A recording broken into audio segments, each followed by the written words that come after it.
me. And, I hope I can run a game for you now, much as you ran a game for me a couple of weeks ago. Looking forward to it. I was planning to start in media res with a chase scene.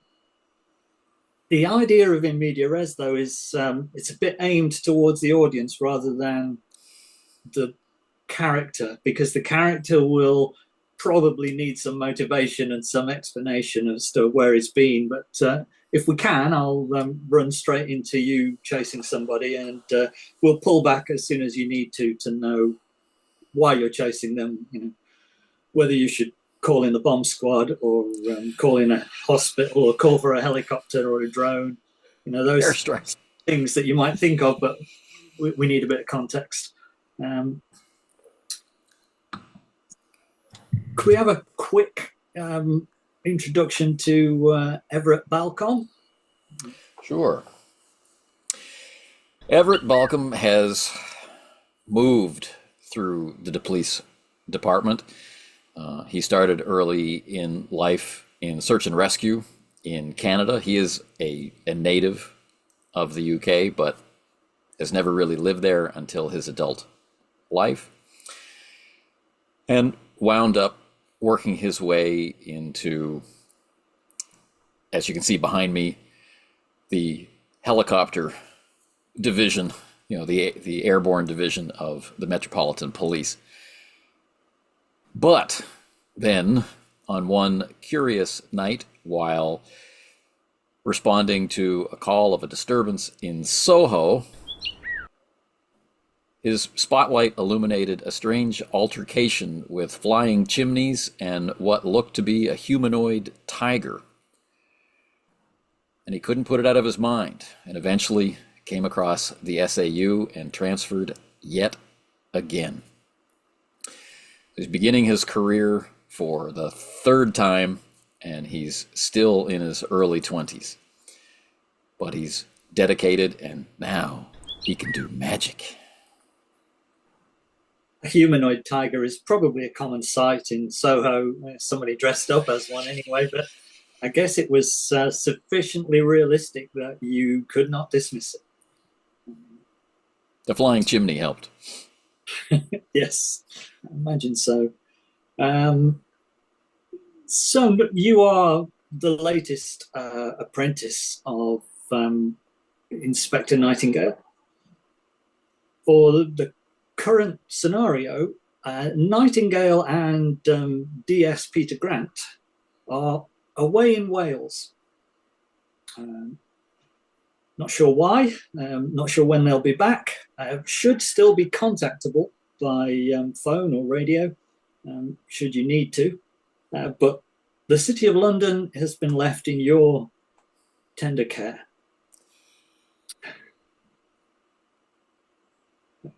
Dr. Waleed has contacted you about some disturbing findings that a hospital had sent through to him after a patient had had an MRI scan and found a brain like a diseased cauliflower, which is why I sent it to Dr. Waleed.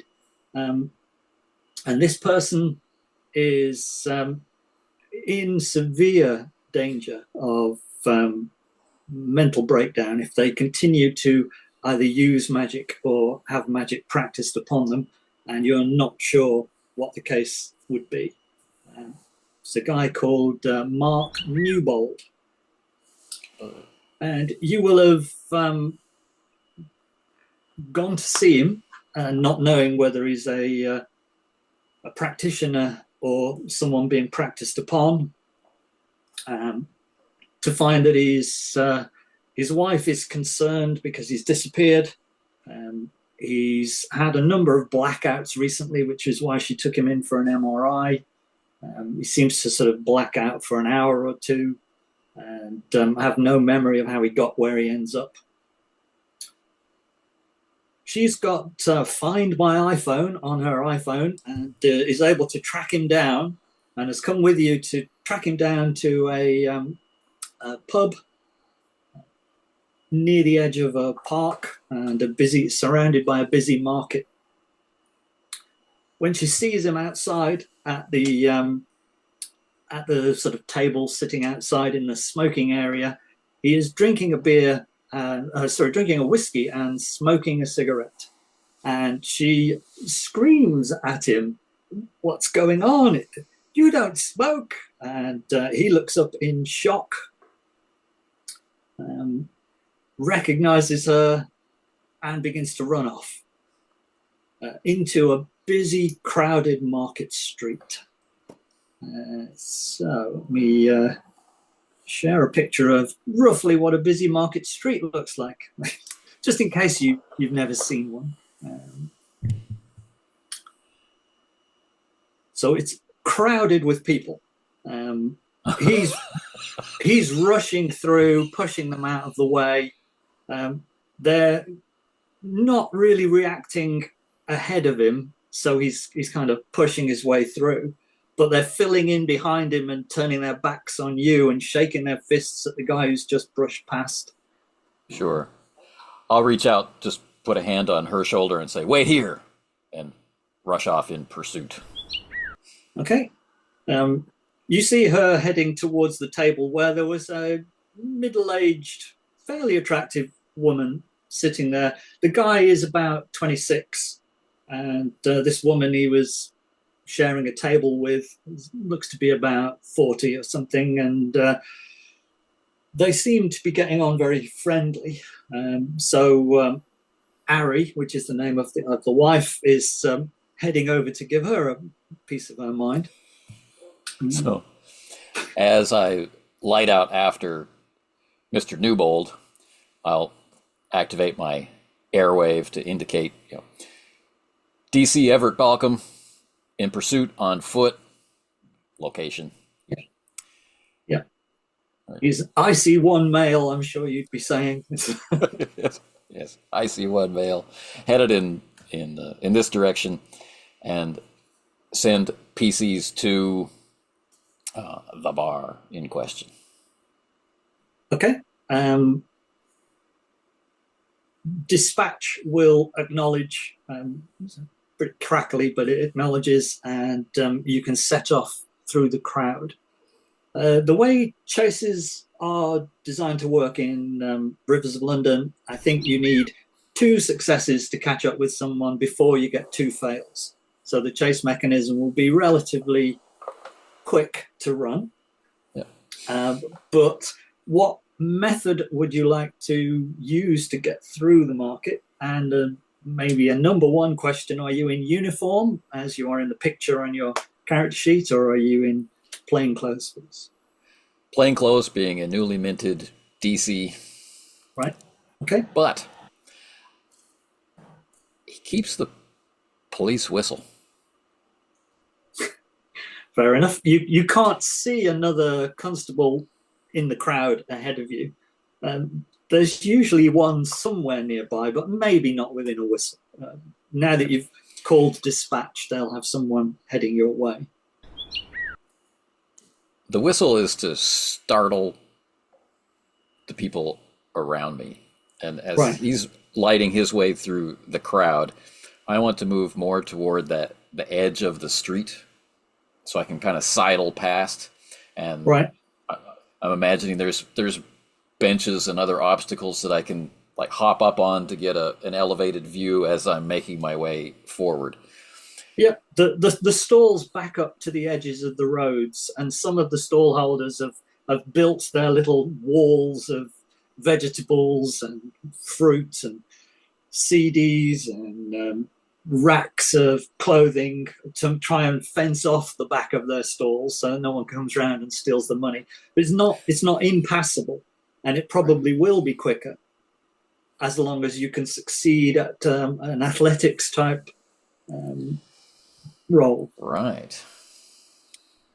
Exactly. Well, all of this study, all this academic and magical study has kind of had an impact on my overall level of fitness, but let's see. No. The 75 over 30. Yep. You You stumble over, you try to climb up onto some crates of oranges, and you put your foot through the top of a box and sort of stumble a bit. And the guy's got a bit further away. Um, do you do you want to claim that this is part of your patch and you know it really well, or is this an area that you've not been in very much? I'm thinking it's an area I've not been in very Okay. much. Um, Yeah. you see the guy break out of the crowd onto the steps leading up. There's like 4 or 5 steps leading up into a food hall. It's got the word food hall over the top, which gives it away. Um, it's quite a large building. Um, you think it'll be full of tables with food stores, sort of semi-permanent food stalls around the outside. There's signs outside for Costa Coffee and Pret a Manger and all these other well-known concessions that will be in there. Right. After the food hall, which is quite a large building, you think it goes across a main road and then into a park. Okay. The park is roughly alongside where Mark Newbold's address was. So you'd been to the road on the other side, and that's he seems to be maybe heading home. Yeah. That's an interesting risk, but I think I'll take it because I don't think I can just catch him. Well, not with athletics, you probably can't catch it. You could maybe go for a navigate to sort of know a bit of the area, a bit of the layout. Now, this I would like to do. Yeah. This navigating on foot is much easier than in the air. All right, 37 under 60. Okay. It's possible from just the general layout of the street that the only other way out of the food hall is at the far end. And he's likely to be slowed down by the number of people carrying trays of drinks around in the food hall and all the sort of seating areas. If you ran around the outside, you might get a bonus dice to get to the other end before he does. But if he just stays in there and tries to blend in, obviously you'll lose him. So it's a bit of a risk. But you think you could get to the other side before him if you like. Or if you want to just head for his home, you could do that as well. I've been thinking, as you're describing, I've been thinking about maybe investing the luck in making this navigation a hard success if there's any value in that. Yeah, there definitely would be. Definitely would be some value in the hard success. All right, so I'm going to spend 7 points of luck. Right. Yeah, when you drove past earlier, you saw the exit from the food hall that came out onto the main road and then leads immediately up to a complicated looking traffic crossing, lights going to sort of bollarded area in the middle and then lights on the other side to get across. So actually crossing the road, it's quite a busy street, is a major challenge in itself. And you noticed that there was an alleyway around the side of the food hall that looks uncluttered at the moment, so you would definitely get an advantage to get around there. If he goes in, hides for a bit, and then comes back out the same way, you probably will lose him unless you follow in and watch him. Come But around if back. he is going Yeah. if he is going through, you've got a good chance of getting him. Okay, I'll do it. You're going to run around the outside. Yeah. I'm thinking if I can get there faster, I can at least get a sense of he hasn't come out and then wait him Yep. out a little bit before I advance back in the back of the food hall. So Yeah. I'll wait for him on the other side. And you haven't called out that you're police or waved a warrant card or anything. You're just stumbling around. You stumbled across the backs of the stalls, With all the upsetting some. angry Yeah, with all the angry citizenry, I think it's yeah. just Yeah, all the But when I anger see is him again, behind you. The anger is behind you where it doesn't count. yeah. So let's have this athletics with a bonus dice because you have All right. worked out the way. 35 or 55. 35. They're both failures. They are. So I'm still committed. I will spend the 5 points of luck. Okay. You are sure that he couldn't have got there before you. And as you get round to the other side, there are big glass doors leading back into the food hall. And you can see there is quite a crowd of people. Most of them are sitting down, but there are a few people standing in the aisles with trays of drinks, looking around for somewhere to sit. And you can see the ripple of disturbance caused by the guy running. And he's having to zigzag through the place. They've laid it out so that you have to go past every stall and every shop. And you can't go in a straight line and do it easily. And, he's pushing past people. He's spilling drinks here and there. While he's doing that, I'm going to call in and restate my location and the current Yeah. condition and my intention to Okay. apprehend the suspect. Dispatch crackles back that PC Watkins has reached the King George pub where you told him to go and is now setting off for the food hall. So looking in, there's a lady, maybe 30 years old or so, long dark hair. She's carrying a tray with 2 drinks on. There's a young child at her feet, and the guy runs into her as he rounds a little group of other people, bashes into her. He looks panicked. He's looking over his shoulder as he's going. He's not paying attention in front of him. Crashes into her and pushes her away, so she staggers against a table.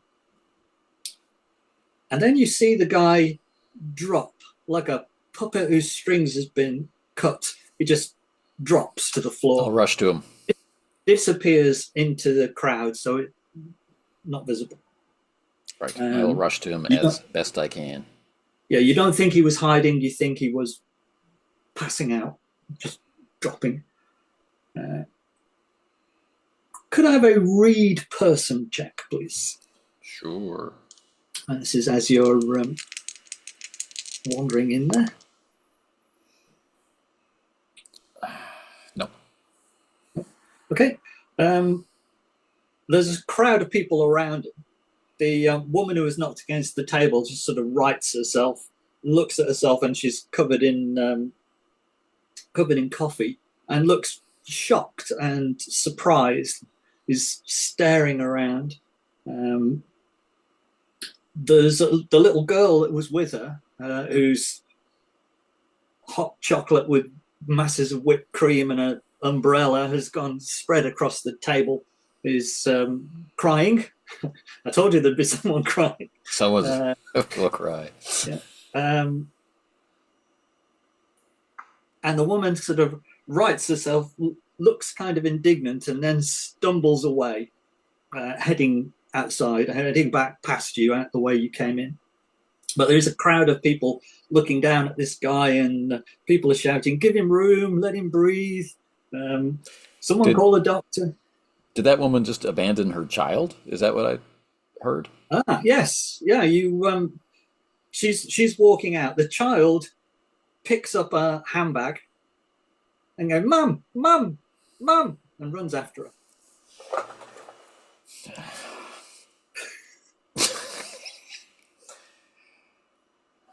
CCTV? There is certainly going to be CCTV in a place like this. Yeah, there'll be CCTV watching. And bystanders are calling for help for the fallen man? They're arguing about who should. And the guy is holding his head now. He's woken up and he's holding his head, and seems to be having a severe migraine. Well, I guess the duty of care is on me staying with him, but I'll call out to the woman. Right, Miss, your child. Okay. Um, that probably deserves another read person. Or observation. It's observation, which you've got much more chance at as well. I got a 20, so hard success. Right. Um, the woman heads to the door and kind of stumbles and turns her ankle a bit on her heels, looks down, um, shakes her head in disbelief, and then carries on through the door with the child still running behind with a handbag held up. Mum, mum, mum! And they're Quick, out of the glass door. quick description into the airwave with the exit and Yeah, what she looks like, the child, and yeah. rising frustration. It's Not that it's important at all what she looks like, but that is roughly what she looks like. The child looks like a miniature copy of her. smaller version. Right. Yeah, They're just a both smaller. angry. Yeah. Yeah, she had a face that looked perpetually angry. But when you saw her, she was just looking bewildered, utterly bewildered as she was looking around, looking down at her chest where all the drink had splashed, and then set off with some determination. I'm sure the next time I share something, I'm going to hit leave meeting. Well, let's try not to do that. Yeah, try not to. Yeah, so she followed by the girl, heading out of the glass doors, still heading towards the park and the major junction road intersection. You get to Mark Newbold, who is groggily clambering to his feet, holding on to people. Oh, just stay down, sir. I'm DC Balcom. I'm in the area with your wife, looking for you. Just please, if Okay. you could. He starts looking around for his wife. Look, Harry, where am I? Just please relax. Everyone, step back, please. Flash the warrant card. DC Balcom. Okay. Call in again. Right, that we've apprehended the person of interest, and Right. please send EMTs. Okay, he staggers a little bit away from you. He does manage to stand up, staggers a little bit, and then sits down on the end of the nearest bench, holding his head. Oh, it's happened again. It's happened again. How did I get here? Oh, what have I been eating? Doesn't seem to like the taste of whatever it is he's been eating. Right. Please don't worry. I've been in contact with your physician, and let's just relax and focus on the moment. Let's just breathe, and everyone please stay back. Maybe if I could have some ice water. Okay. There's a bit of a hubbub around you, but clearly over the noise, you hear the honking of horns from that road junction outside. People are massively hitting their horns.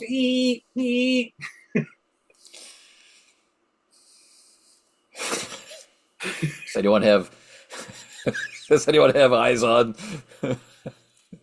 the hot chocolate woman?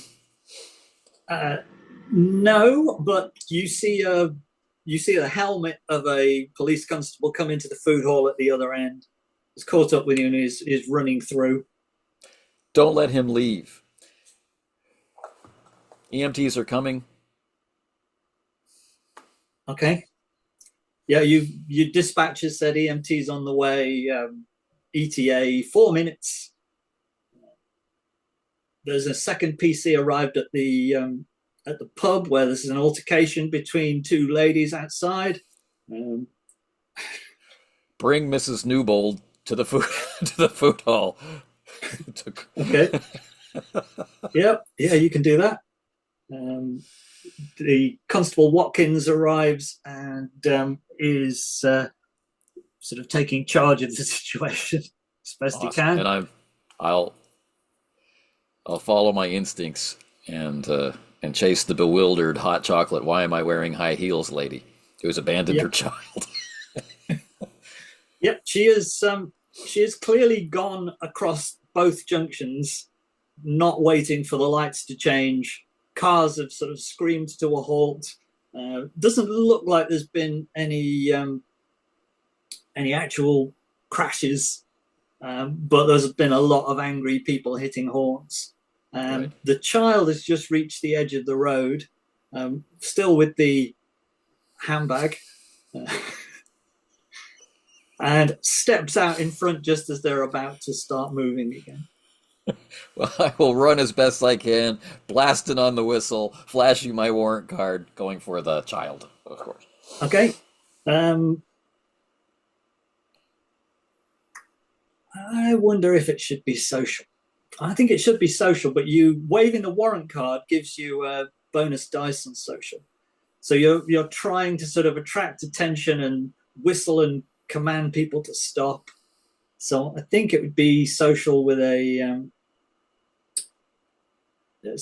bonus dice. All right. 35 or 05. 05 is much better. You I'm fond of that one, yeah. Yeah, you catch the attention of the lead truck driver who was just grudgingly getting back into gear and moving forward again, and he stops, and you can sort of skirt around him, pushing on the vehicle itself to catch up with the girl at halfway, and you notice that the woman at the other side had started a few steps back, still wobbling uncertainly, but had started a few steps back, sees you save the child, and she turns around and walks quickly towards the park.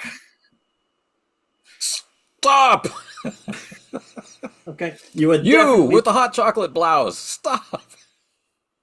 you're definitely being ignored by this woman. There's no roll to see if she will stop. She is definitely ignoring you. She runs into the park.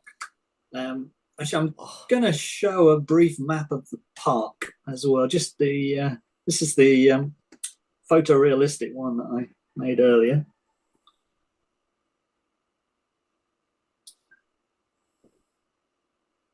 So you have you have come out of the food Awesome. hall across the busy intersection. Um, the house of Mark Newbold is the one with the X on it. So you were here earlier today. Right. Took 15 minutes ago, and she has gone through the gateway into the park, which is those Okay. brown lines, Lines. and she's running down the right hand path of those. Okay. Well, not running's the wrong word, as she Moving. is Yeah. constantly displaying a lack of ability with high heels. So she's not headed directly into the tennis courts. It looks like she's chosen the one that's heading kind of Yeah, obliquely away from. All right. yeah. I'm going to risk Impello Uh, to push her. to push her. Yeah. Okay. Um, let's get the magic roll for that then. All right.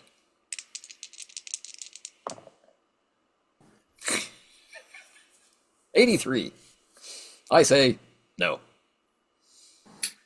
But the Uh, child, the whistle, the truck, yeah, the and coming back you, and then running away again. yeah, No, you I shouting can't stop focus. and then shouting in Pello at her and waving your hand around. And I'm not sure because I don't remember having read this anywhere, but does magic happen and equipment become sanded even if you fail the magic roll? I think I'm going to say that it does. Yeah, I think I'm going to say that I it does. imagine So so. you Yeah. you hear the crackling of the dispatch trying to tell you something, and it suddenly cuts off. Yep. The truck that was just right next to you, that you was almost leaning on at the time to make him stop, the engine dies, and the woman continues to stagger, and she staggers off around the corner behind a tree. The little girl begins to cry again and shouting, "Mom, Mom, you forgot your bag and me." Well, I have the bag. I have the woman's ID. I have her child. You do. Again, the burden of care, the duty of care is on the dependent. I'll move to the sidewalk to safety and hope to spot a PC, but otherwise I'll wait with the child and try and calm her and start going through Okay, the handbag. you're there for a minute or two. You realise that the truck is having difficulty starting and is now holding up traffic down the streets. There's quite a queue of cars, a lot more honking going on. He's frantically pressing buttons and nothing's happening, trying to restart his vehicle. And the girl just wants her mum and is becoming a bit hysterical. You could try social to calm her down. What your social is like? Oh, it's I do not calm her down. no. I'm a disciplined person raised by disciplined parents, and I kind of expect a certain amount of discipline, although I haven't displayed as much as I would like in this pursuit. But Right. settle down now, people are watching. But mum, pointing towards the park, and you stay with her long enough for the ambulance to arrive.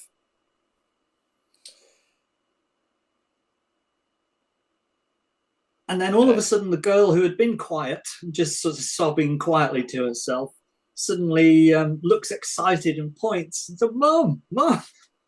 And Where? you see the woman walking back, um, pretty obvious that she's remembered how to walk in heels. Oh And no. is just walking normally now, not stumbling and turning her ankle at every step. I And will wave she's to get her attention. yep, she was looking panicked, and she comes. Fortunately, it's easy to cross the road now because all the traffic's at a standstill. It's even on a standstill the other side because of people coming up and wanting to turn right who can't get through there's an absolute gridlock. The ambulance is driven up on the pavement and is going to pick up Mark Newbold, so the PC inside will bring him out. She staggers back, hugs her child. "Oh, Hildy, I'm so sorry. Where did you go? Where did I go?" It's all right. Ma'am, if you could come with me, please. I she still There, so holds. yes, there I was don't a feel well. small accident. You may have hit your head, and it may have caused erratic behavior. I'm afraid for your own safety, I would request you to come with us. There is a chance. Yeah, It's nothing. there's an ambulance there, so there's paramedics if you want to get her checked over. They'll shine a light in her eyes and look And at I her. want to bum somebody's airwave so I can get a call in to Dr. Waleed to have him prepared, and by hoping to be able to get both Mark and this woman to him. Yeah, she sees who's on the trolley being wheeled in.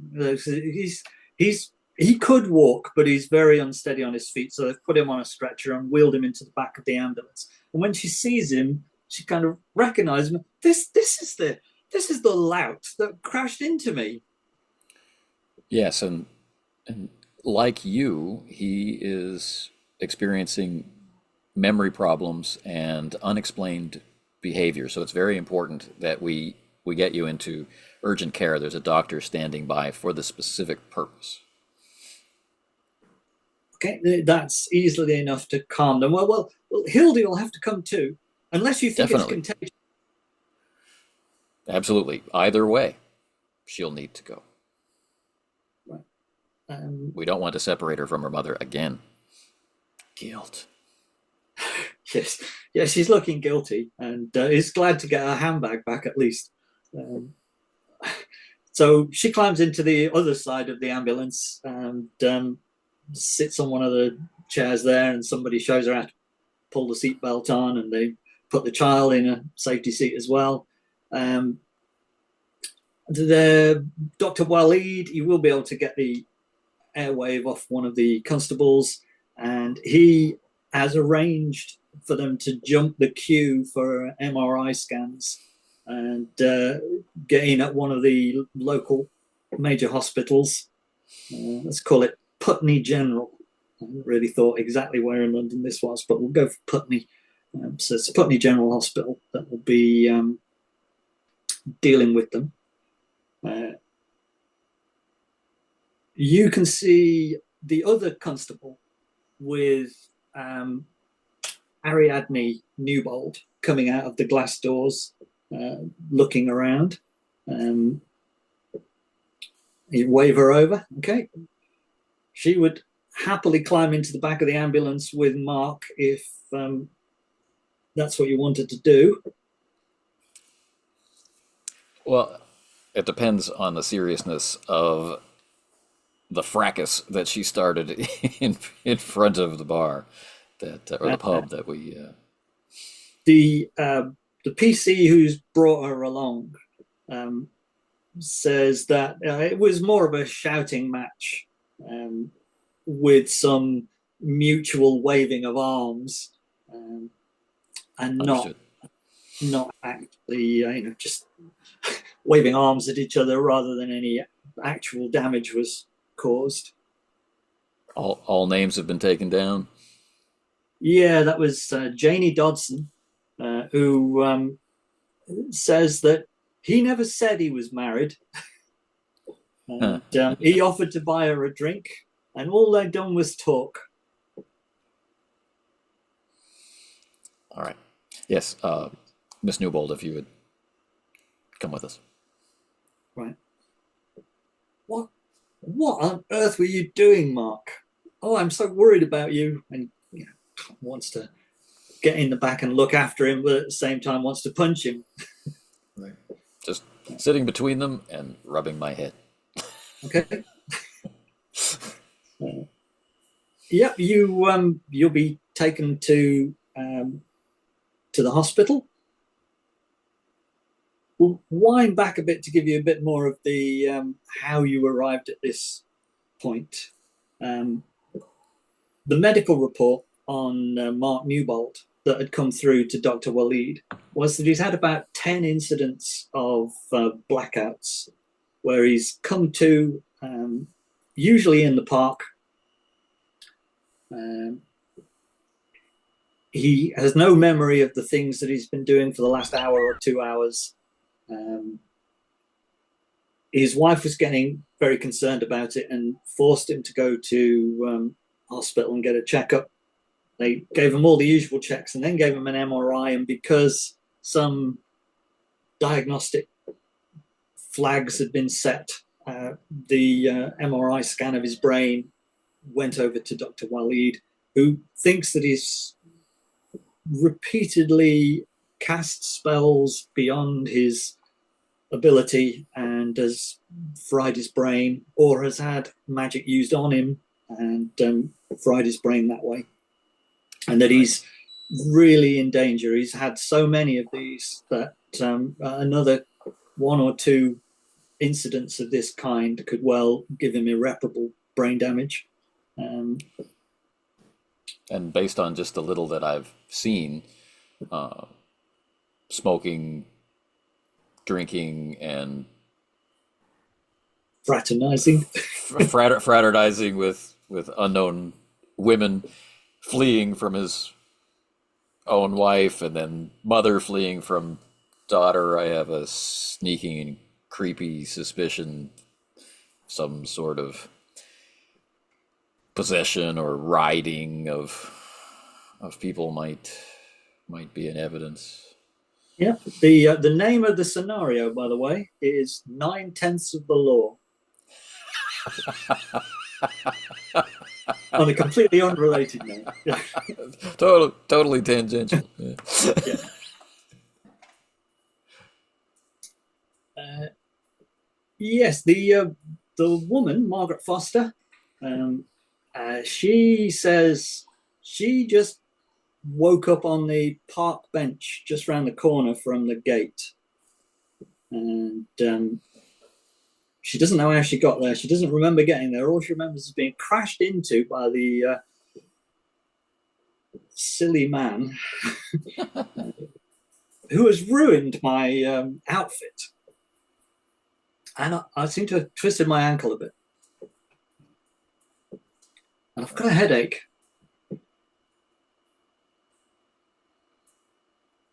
Well, doctor is an expert in headaches. Okay.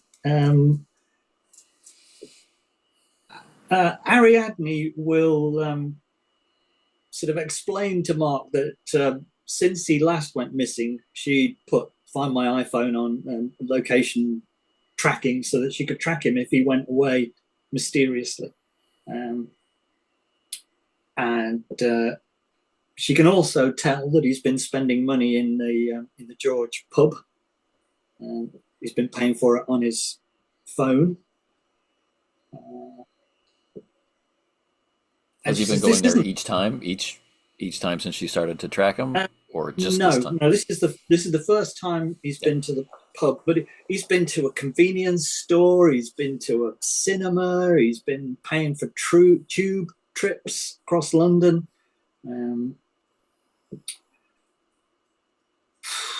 Yeah, I'm at my wit's end. He's not spending much money, but I'm more concerned that he can't remember where he's been.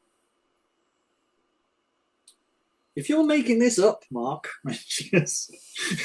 So, while they lovingly discuss their problem, yeah, I put in a request for CCTV coverage of the bench area that Mrs. Foster right, mentioned, or is she Ms. or Miss? good. She is a Mrs. Yes. Okay. So that area, and I'm looking for any interactions she may have. Can I have a look roll to see if there's a camera that catches that area of the park? Now that I'm considerably less lucky. That's the idea. 93. No. It's just out of shot. She clearly went to the first bench along, and if she'd gone a bit further, there'd be some cameras, but the one right on the corner is not covered by the one looking in because it goes round the bend, and it's not covered by the one at the other end because it just misses. Right. But I do know now which bench she was on. You do, yeah. There's some complaints from local traffic branch of the Met that you might be to blame for the gridlock in the area, but there's no one actively reprimanding you at the moment. I'll include it in my report. Okay. There is another thing that I completely forgot to mention to you, that you would be sensing vestigia at this time. If you want to make a to go roll, to the park bench, but yes. but you're actually getting some off Mark. Oh. You've only really had time to notice it now, but Sure. you you thought that you were just smelling cigarette smoke on his breath or something because it happened when you got up to him. But if you would like to make a roll, you may get more than just the tobacco Tobacco smell. smoke. Right. I saw him smoking, so I could be Yeah, justifiably suspicious yeah, of that one. Oh, 08. right. So the tobacco smell that you're getting, he was just smoking an ordinary cigarette, but the tobacco smell you're getting is some deep, rich, sweet tobacco, pipe tobacco, you would say. There was also the smell of wood shavings and the hint of gruff chuckling, a gruff voice chuckling. Okay.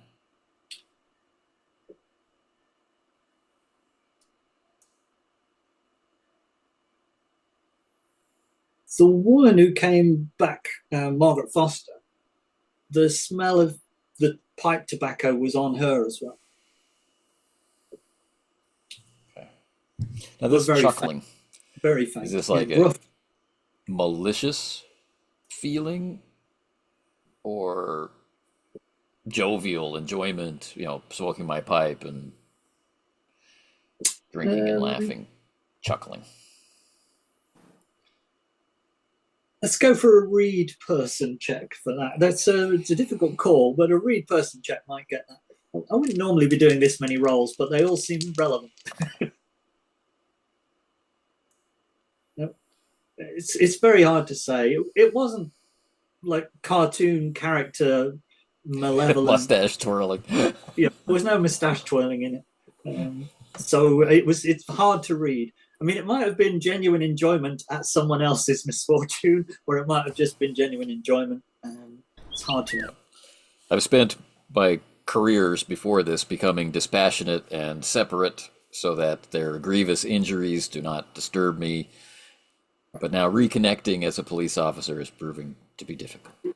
Yeah, yeah, but should it come to research? Oh no, research is the same. Yeah.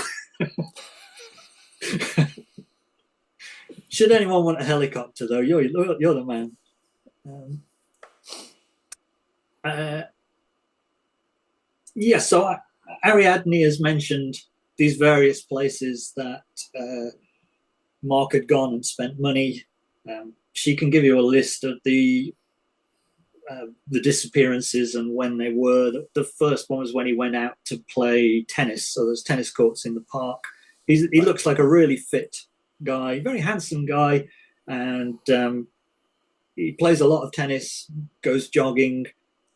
His body is a temple, and so he would never smoke. And he doesn't drink whiskey. He drinks the odd beer, but not to excess. But he'd never normally drink whiskey. Right. So all these unexplained behaviors, like living someone else's life, Yeah, are a pretty big red flag yeah. And mostly when he has come to, he's been on a bench in the park. in that same park. Yeah, in that same park, yeah, just behind their house. There's no way directly from their house into the park. You have to walk along the road and through the gate. So we normally would walk around, go into the park. Well, as I consider the disastrous report I have to write about myself,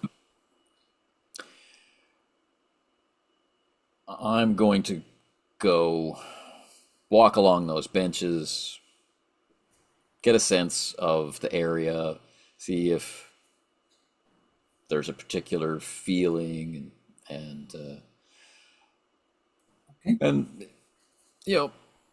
if that doesn't pan out, then I will be scrubbing as much CCTV of the area as I can to kind of get a sense of who's normally there and if any other weird behavior stands out.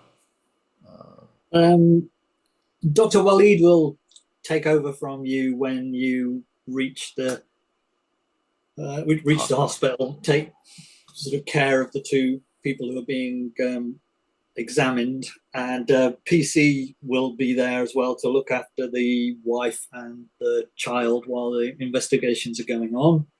Um, he seems pretty concerned about the health of Mark. who does still seem groggy and suffering from a really bad migraine. And the Margaret Foster is sort of cured of it by the time you get there, but he still wants Yeah. to do tests. I inform him off to the side that her behavior change was instantaneous. They collided, he collapsed, and she just turned on her heel, not very artfully, but turned on her heel and Yeah, walked off seemingly as someone else. right. Um, yeah, so that makes him quite worried, and he decides to put them both into quarantine just in case whatever's in them is still in them. You think it's unlikely, I would imagine, because she does seem to have gone back to normal, and he's now recovered his memory. Um, so it seems unlikely, but just as it causes a lot more disturbance and is going to hit the budget a lot more to have private rooms for them and a PC outside the door. I But live to that's, serve. yeah. And Waleed will be responsible for having decided that needed to be paid for. So you haven't got to justify that bit of the budget. Um, and you head back to you can either go back by a tube, or you can hitch a ride with in a car, police car or something, Yep. and get back to the park. Easiest way. I'll go back to the park and just I want to get a feel for the place. And Mark's regular route, what would be the easiest way, or what would be his way? What have they told me was his way to get into the park? He Yeah. often wakes up on a bench. I want to go to that bench and take a look around. What can I see from there? Can you remember the layout from the map, or do you want the map to pop back up again? Yep. No, I can remember. Okay. So he would come out of his front door onto the pavement. There's the main road. If you were going to cross it, even as a young and fit person, you'd probably still head to the corner where the lights are. But he'd head in that direction towards the lights and then take a right into the park. So he'd go around behind himself. All the houses on that road, on that side, are sort of back onto the park where there are lots of trees. So it's quite pleasant looking out. But there's no ways out of the back gardens into the park. So you have to walk around the outside.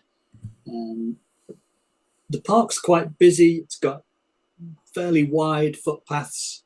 There's quite a few old people milling around in the park. Usually there's old people sitting on the benches, people in mobility scooters going around there.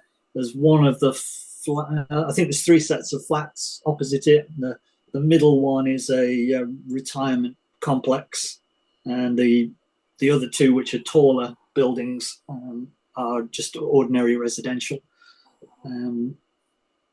The tennis courts are things you can book. So there's a little kiosk where there's usually someone there to make money out of them, and they can be booked. And he plays there a lot. They've got the wire fence around them that you'd expect. The other side of the park leads out to a different section of London. Without looking at a map, I couldn't tell you what it was, but if it becomes important, we'll look it Right. up. Well, as I wander around and sense vestigia and look at the lay of the land, I will interview the tennis court clerk just to get a record of who Mark normally plays with and when he normally plays. Like when he signs for the court, like what Yeah. time frame is that? It may There's become important. two rows of benches, one facing the trees and one facing the courts.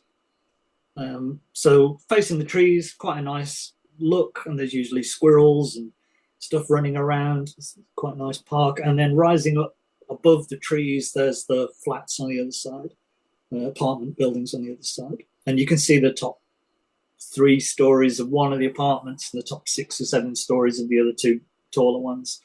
And then the kiosk is still open. We'll say it's roughly mid-afternoon, and there's somebody in the kiosk. How are you going to explain who the guy is? Just by his name? Yeah, I don't know if he would be signing his full name, but this is something to figure out. These are details which might become relevant later. Just gather everything you can, put it into Holmes, and then see what happens. Yeah. You would have had a picture of him on your phone, but Right. unfortunately, your phone is blown. It's fried. Yeah. You can have collected another. So a police car will have turned up, and you can have collected another airwave. Right. And following Peter's good example, I will keep a switched off burner on me at all times. Okay, in that case, the Wi-Fi is good enough on the way back or in the hospital to re-engineer your phone, so it restores from its latest backup, and it's got pictures. It's got a picture of Mark on it. So I'll introduce myself. I'm DC Balcom. I have an inquiry into the. You've come about the graffiti, have you? You said you've come about the graffiti. I haven't. But kids have been doing graffiti on the. And it's an irrelevant looking thing, clearly not something they would send a detective to investigate. I'm certain the correct department will be dealing with it shortly. Oh, well, that's just great. Why do we pay our taxes?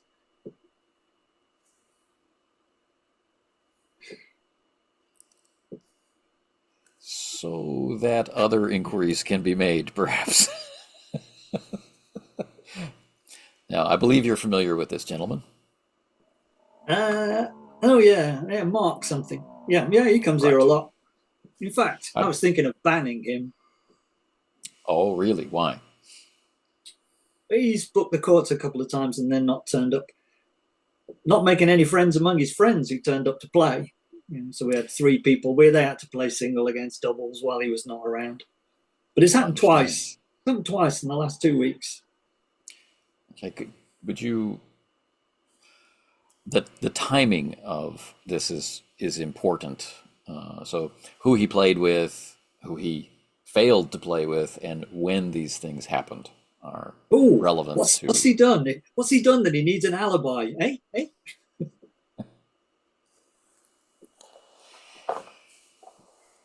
Sure you can understand that these are details I cannot disclose. Okay.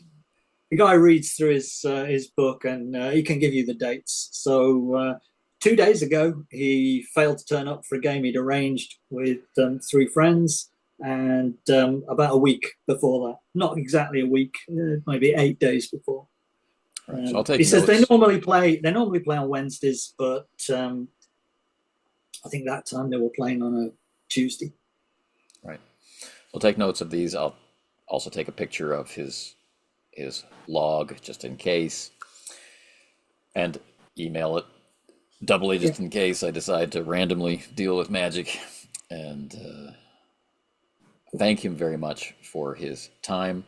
I make a very large note in my detective's notebook that he can see about the graffiti in the park. Right. Okay. Oh, he's happy. You've definitely mollified the kiosk attendant. and then resume my drifting through the park, and then turn back to him and say, I didn't get your name. What is your name? Patterson. John Patterson. John Patterson. Thank you for your help, John Patterson. And while I'm here, if any of his normal tennis partners happen to show up, if you could point them out to me, I'd really appreciate it. Oh, is this where you leave me a card and I become A police informant. Yes. Oh, okay. Okay, but you make sure something's done about this graffiti. There are kids around here. Working together for the betterment of London. Yep.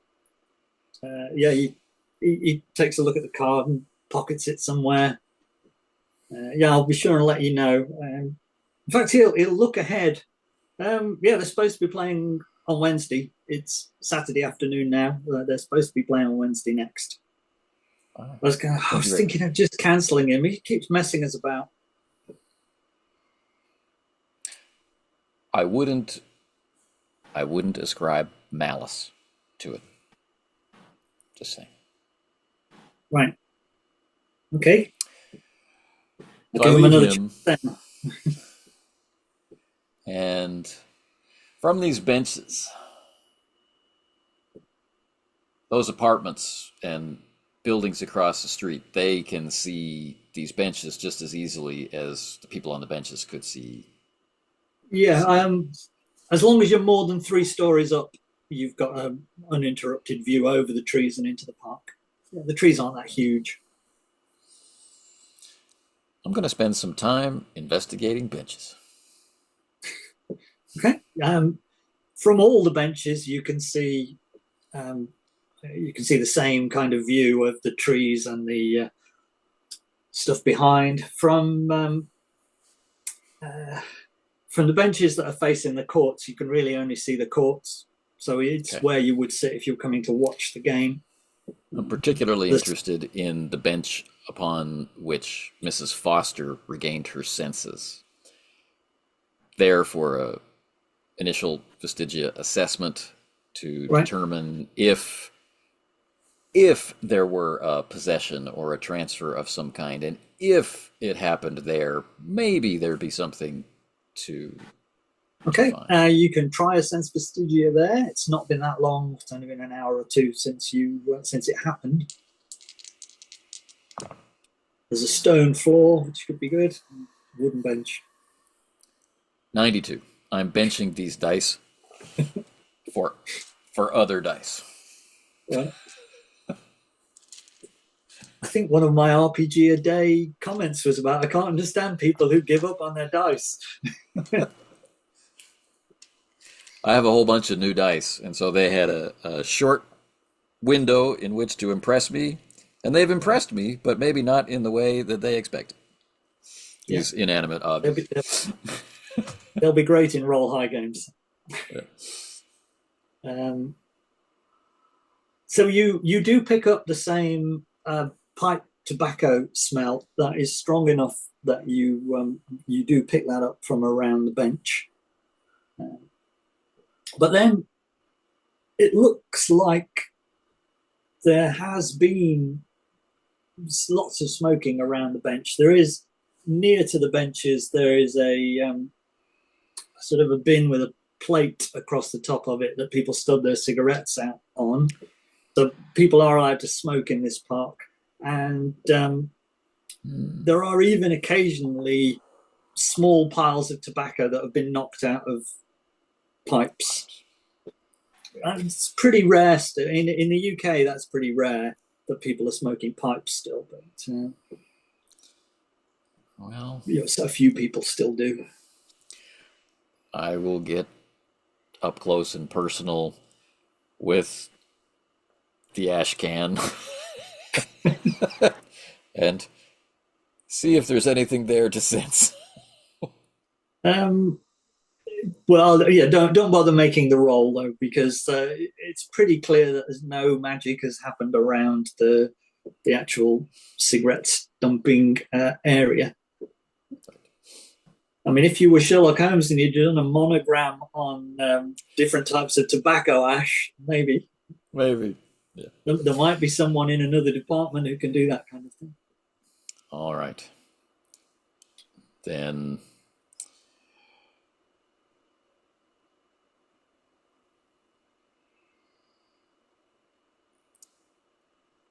when he has blacked out, Yeah. has any or have any of those moments ever happened while he was at home? It's happened in his front garden. He's It's woken up in always his front. outside. Yeah. So it's happened in his front garden, but mostly it's happened on park benches. Okay. It hasn't happened when he's been indoors in his house. It happened in his front garden once, and then the other 9 times it's happened, he's woken up on one or more of the park benches. Always on a park bench where he was alone. So there's been times when he's come to, there have been other people sitting on the other benches. Right. Then, rather than continuing to wander around the city, I will go back, type up my notes, enter the data into Holmes, and wait for the report from Dr. Walid while, you know, if possible, scrubbing through CCTV for interactions with Margaret Foster or interactions with Mark Newbold around this park and food hall area. Okay, if you're happy to spend a few hours doing that, then you can avoid needing to make a roll. You're not sort of going to instantly get to the right Yeah. bit. You can Um, get the right time, but you have to try 3 different camera angles to be able to pick up what's going on. yes, I'm new to the ways of research and Yeah, using all of this technology, so everything takes time. It's very methodical. He's got the police guidebook out and the instruction manual out, and right. And taking your time, you find the camera angle that's showing the guy's face as he panickingly goes across the food hall. So it was the food hall incident you were looking at first, was it? sure.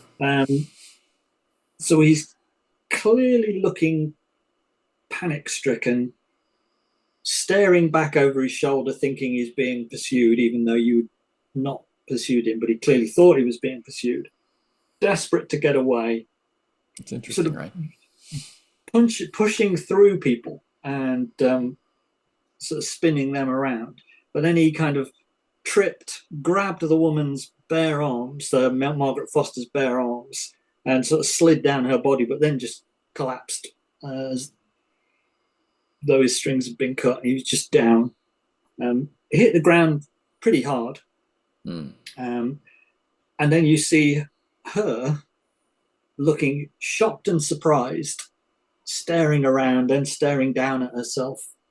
Then you have to switch to another camera as she's turned around, and you find another camera that's looking at her from the perspective of the glass doors, and she's facing the right way now. And you can see her stumbling a bit on her high heels as she tries to walk towards the door, completely ignoring a handbag that she dropped and the child that's left behind her. And you can see her mouthing something. I'm not sure cameras are really that good that you can lip read on the cameras, but it was something like, "Why do they wear these bloody things?" Well, I I'm remember looking down that from the at the news. look on her face at the door. You Yeah. know, there was like the heels, and then there was like my shirt. Well, you're Right. not sure whether she was looking with surprise at the shirt or the contours of the shirt, There's that but too. Yeah. clearly surprised. Um, Yeah. and Which is then also interesting. stumbling in a panic towards the park. They clearly wanted to be in that park. And Yeah. cameras outside show her waiting impatiently for a few moments for the lights and then giving up on them and running across, which caused all the shrieking and pressing of horns and stuff, the first lot. Right. And she has no reason to have felt pursued. So I'm I'm talking out loud. I'm Yeah. writing these points down, right? I spoke to Mark with his wife, who was angry, and he fled. There was a certain logic to it. Yeah. Not great logic from a husband's point of view, but Right. and at this point of transfer, neither the woman nor presumably any entity that might have transferred in between them has that feeling. No one is pursuing her per se. So it's really interesting that she took that risk to rush across the street and Right. and was also heading toward the park. Mark always wakes up in the park, you know, Are you patient enough to circle watch? around the park. Are you patient enough to watch the video as she carried on the other side of the road? Very much so. Okay. Discipline is a major She's she factor. she took a few steps out of the road. She got across in front of the traffic despite all the screeching of brakes, and started to make her way. Then you think it must have been at about the time when you were shouting at the child to not cross the road and uh, blowing your whistle to try and attract attention of the cars. She clearly turned round and saw that the child was in danger and started back to try and help. But then you got there and saved her, and she moved on and Right. stumbled back to the park. Also interesting. Concern for a child, no recognition that, hey, that's my child. Yeah, even though the handbag was the same color as the suit, clearly they hadn't made the connection. um, so the other things that kind of come out of your notebook as you're writing stuff down is the list of purchases that he's made while he's been possessed. We're going to call it Right. that. Um, and he'd been to a convenience store and racked up sort of 30 quid's worth of charges. So I'm not sure what that would be in your money, but 30 quid's worth is I don't know, about $30 worth. It's roughly the same these days. Roughly the same. Yeah. And he'd also taken some tube trips. So you can see that he's paid, I think they're called TFL, something like that. London Transport, something or other. Can't remember what they're called. There's a The three-letter card, acronym. the oyster card, or Well, the he hadn't got an Oyster card. He's actually got a car, but he's never, while possessed, driven the car. right TFL He's transport for he's gone London. by tube. He's gone by tube and he's bought tickets on the way. You can't tell from the bank statements where the tickets were, but they do have a reference number on and the Transport London. Transport for London, TFL. Yeah, Yeah, that's what they're called. that's TFL it. would be able to track those transactions if you wanted to set them that task. Absolutely, Uh, because I want to know where he's going. Right. This yeah, he went to a small art house cinema as well one day about a week earlier. excellent.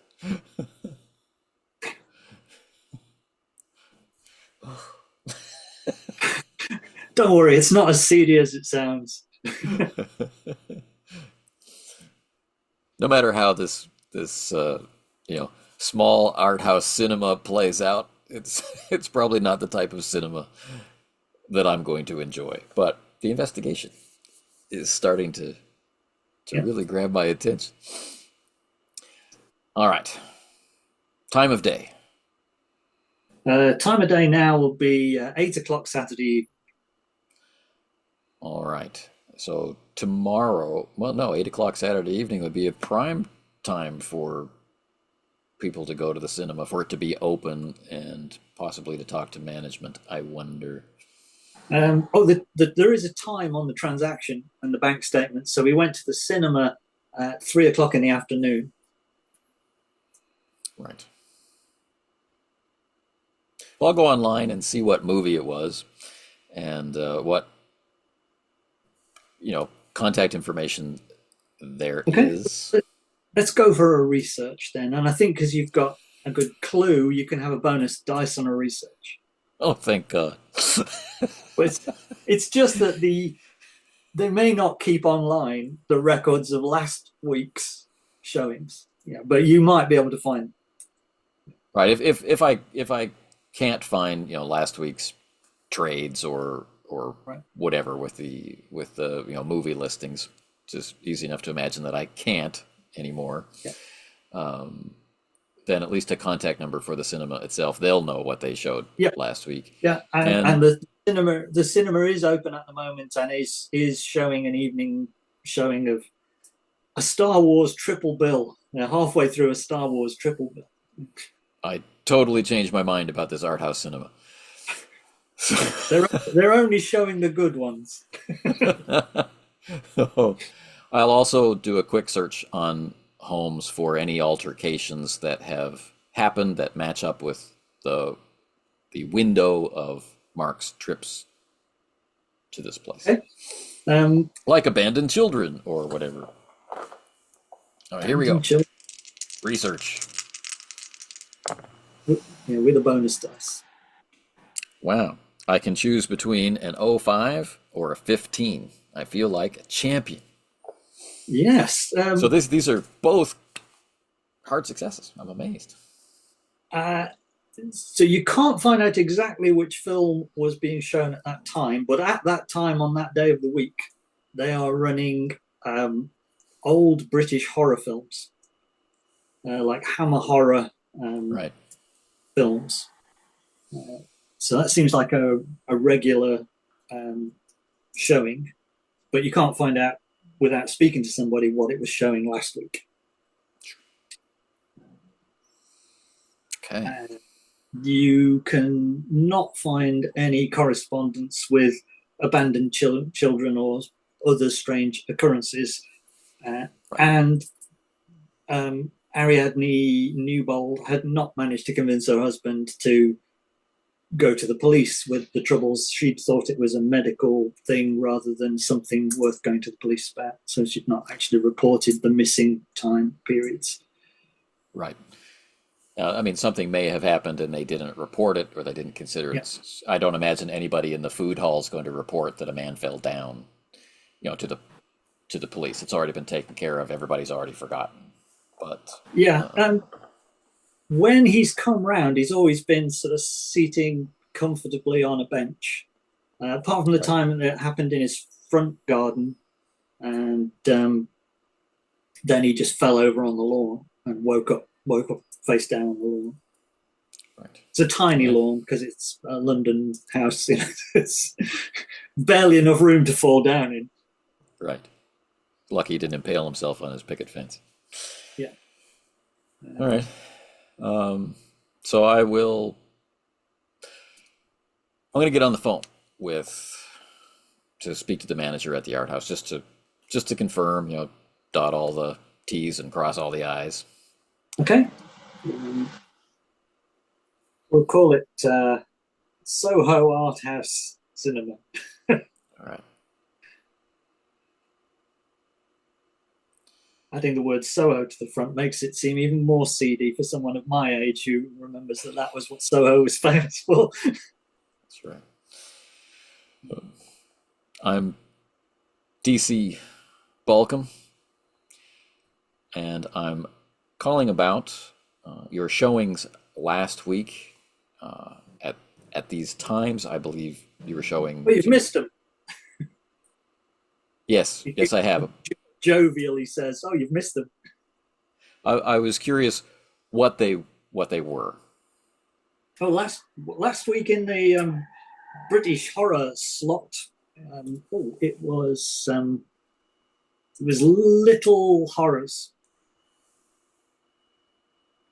Okay. Yeah, a Now, film called Little Horrors in 1961. I don't advise you I to go and look on Wikipedia for it because it doesn't exist. But in the fictional universe, you could find something out about it. I'm I'm not familiar with this film. Is there a particular reason why a fan of this genre would seek this film out other than they hadn't seen it? Well, I mean, it's a bit of a crappy film, but uh, it's puppets. You know, it's scary puppets, grotesque, scary puppets. That's what it's about. Um, yeah, a whole bunch of puppets in a puppet workshop go berserk killing people. I mean, if you like that sort of thing, it's a great example of the genre. All right then.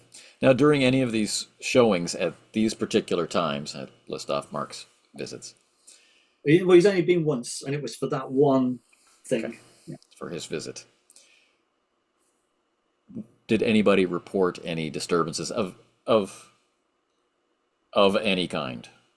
Um, No, the films aren't that scary. 1961, they weren't doing any shock horror stuff, you know, but it almost quite scary. all right, but there were no health issues. No one passed out, dizzy, disoriented. Nothing along those No, no, I mean, lines. I could see why you're asking. It is mostly old folks, old men who come in for these movies. We're doing Brides of Dracula this week, so we're bound to get seedy old men coming to see that. Lots of heaving bosoms in that one. Can I interest you in a ticket? For heaving bosoms. Um, when I'm off duty. Thank you very much for your assistance. Okay. You can find the film mentioned in Wikipedia and IMDb, and track the cast and crew and all the old information about it. And there's even a little picture of a grotesque looking puppet with a knife. It's So, before Bride of Chucky or anything like that, so it was a very early thing. example, yeah, it made the mold. Yeah, So, it's not a particular classic. Uh, like the tobacco fetish or interest, right, or habit makes me think of someone who has like very refined tastes, or and then traveling all the way across town, traveling a long distance to get to this particular theater where they're showing a particular yeah. movie. But it doesn't really sound like that would be the movie, unless, of course, the subject matter is what appeals, and that this isn't an accidental possession; it's intentional. That certainly makes sense. And then the other pattern that you noticed, because you spent the time to lay it all out, was all the payments had been with his card, contactless, up until the shop that he went into, the convenience store that he went into, and then it switched to his Apple Pay on his phone. And from then on, it's always been Apple Pay. Yeah, Sort of incidental purchases in the pub have been Apple Pay. right. All right. Well, let's take a look at his bank records. Make a categorized list of everywhere he went and when he was there, and Okay, so Ari had already listed when he sort of had the medical problems. She'd already listed out which dates and times he'd gone AWOL and couldn't remember stuff when he came to. So you can track which of the payments that he's made occurred while he was possessed. Um, so the old man shopping this has been happening for 2 months, and 2 weeks ago he did the shopping trip and switched from using his card to using Apple Pay instead. now what would be the Um, reason for that? What would be the reason for that? um, well, let's try an observation for that. Yeah, I think observation rather than research is If I can't think of it myself, I mean I can't think of it myself, but if right. if I can't think of it myself, then I'm certainly willing to talk to Ariadne about if she'd cut the card off, or whatever. But woo, okay, we have a tremendous failure. 86. Right. A tremendous failure. Well, it's clear she didn't cut the card off because Mark goes back to paying with the card for some On his own. things and the phone for other things. But do you have paying with your phone as an option on your phone? Personally, you as Anthony. Yeah, And what do you need to verify who you are when you use the phone? your biometrics, Right. So you just do Face ID or something, or touch. thumbprint, And what do you need to use a card? signature, but actually here, the clerk, yeah, you put your card in the slot, and the clerk just like runs their finger across the signature. All right. Oh, okay. Thing. So that's yeah. Well, you'd know from living in the UK that most of the time contactless up to £100, and all these purchases have been less than £100. But every now and then contactless, like randomly, you have to put the card in and put your PIN number in. Uh, doesn't know the PIN number. Okay. Interesting. But with Apple Pay, it never seems to care. You can spend as much as you like, and it doesn't ask you for anything other than your Face ID. Interesting. So you would be able to work that out. If you've been in the UK for a while, you'd have got used to this paying contactless for a while and then being randomly prompted for your PIN. I'm fairly sure it's the same in Canada, but I haven't been there often enough in the last quarter century to know for sure. Right. The payments in pubs have only been the amounts for buying drinks and snacks.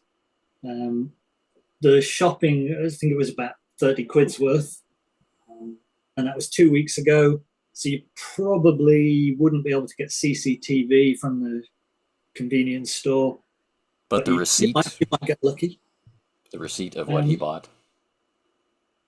There's a transaction number in the statement, so if you went to the shop, you could get the receipt, but the receipt itself, he never had the receipts. Sure.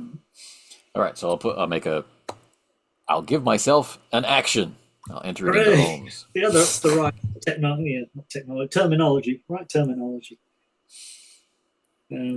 If only you had some civilian administrative staff that you could delegate these actions to. If only, yeah. I'm not sending Molly around to the shop to, hey, find out what he bought. Yeah. With a slate writing the questions,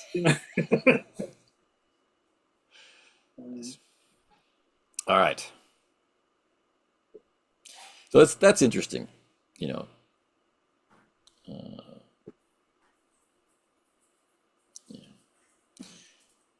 Which suggests that there was some trouble using the card, possibly at some of these places, and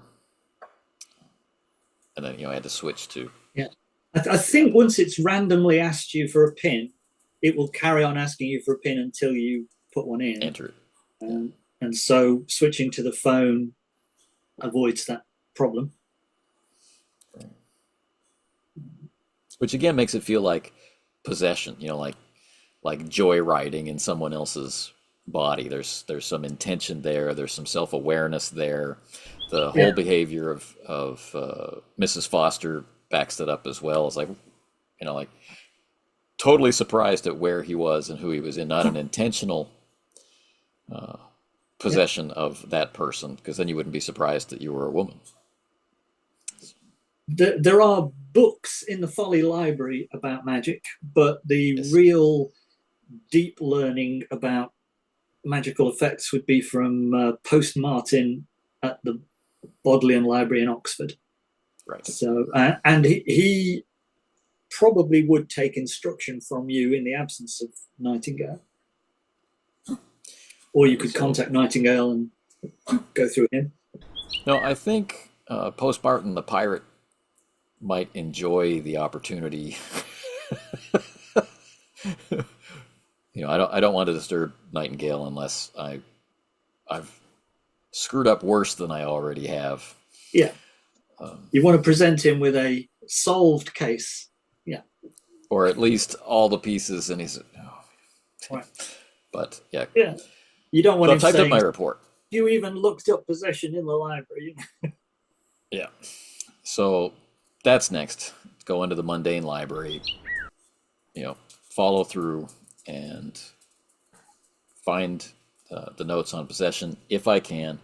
If not, I'll have to ask Post Martin for his advice on where to look. But at the same time, I'm going to submit my report early to Post Martin and ask for his thoughts. Okay. Um, right. So, what were you going to do at sort of 9 o'clock at night now, as it would be, I think? The Other library. hours have gone by. Yeah, You're I'll going. Yeah, send yeah. the email off to Post Martin and then hit the library. Okay. Yeah, you hit the library. You can use magic or research to study the books. There are some books on magic because this is a place where you are being taught, and occasionally he'll set you a challenge to look into what real life does and what the various form I do. So there are books on magic there. So you can use either research or magic to look I into would them. much rather use magic in this case. Yeah. Yes. 26. Hard success. Hard success. So it's not possible, as far as these books are concerned, to possess somebody. Uh, Even the river spirits, like Mother Thames and Father Thames, can only do compulsion with you being fully aware of what you're being compelled to do. It's possible you stumble across this just as you're about to give up because of your hard success. It's just possible it could be a demon, but the vestigia of a demon would normally include the smell of brimstone. And you've exhausted what's in the books as far as you can tell about possession. There's only an old cardboard card system for using the reference in the folly, so it's quite a laborious process. It's after midnight by the time you blearily shut the drawers on these cards you've been going through. Yep. So again, make notes of what I have done and make a note to myself that this is something I'll specifically have to ask Post Martin about. There is that rumor going around about Peter's old partner, but I'm not sure exactly what those details are. So, right, it's possible that Post Martin is already looking into it because you sent him an email earlier. But hopefully, the time you sent it is well after where an old man would have given up and gone home for the night. So you probably won't get anything till lunchtime tomorrow. I will sleep. Okay. The sleep of the embarrassed and traffic stopping young officer. I'm pretty sure you get your magic points back. Yes.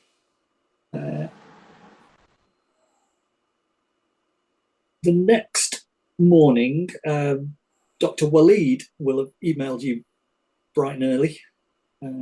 Probably about 4 o'clock in the morning, he would have emailed you to say that Mark Newbold definitely can't survive another hitchhiking incident. There are various strands of brain material that are at absolute breaking points, and just one more spell, and he will die. Waleed suggests that if the entry and the exiting of a person's brain causes this kind of damage, then maybe similar damage is being done. If it's a human being doing this, then they would probably be suffering similar amounts of damage. Maybe less because they're in control of it, but it's not going to be good for anyone to have their spirit ripped out of their body and put somewhere else. Margaret Foster has just got a tiny shadow in one temporal lobe and is not a worry, not a concern.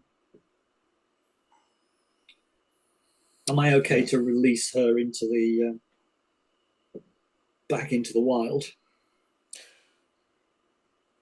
My honest feeling is that she was a target of opportunity, not intention. Right. Okay, I'll discharge her. I'm going to keep Newbold in for further observation. I don't think there's anything I can do to reverse this situation, so I don't want him exposed to another bout of it. He, Right. according to his wife, he's never shown any interest in the occult and doesn't read much. Looking at his O-level results, he's not going to be a self-studier. I don't think he's the one casting the spells. And I think if he were the one, then he would not be disrupting his own life. No. And he's definitely not a smoker. Yes. But I did witness it. I've heard he's not a smoker and not really a drinker. Well, at least not whiskey, which is what he was drinking. Now, according to the library, Dr. Waleed, possession isn't possible.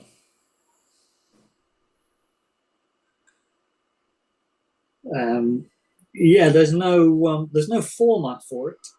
As it's not something a Newtonian practitioner should be able to do. And it's not the glamour.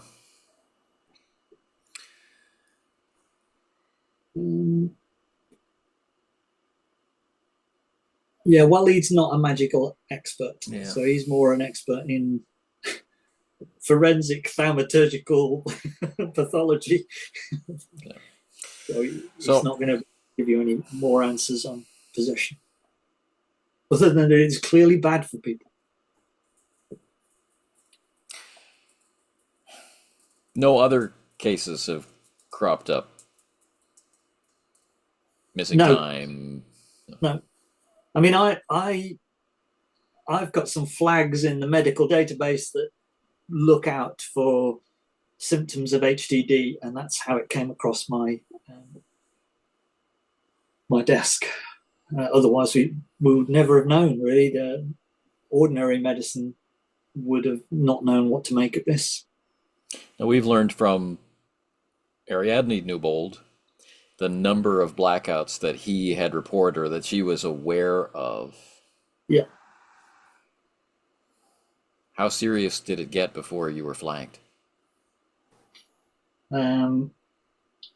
I think he's had 3 more since the MRI. So he was taken in for observation, and then the report bounced around a few desks before it tripped over mine. So then, logically, if Newbold is removed from influence or interference, then whoever or whatever is doing this would need to seek out someone else. And it would take some time for us to find out in a similar fashion who that random person might be, unless, of course, he already has a taste for Miss Foster.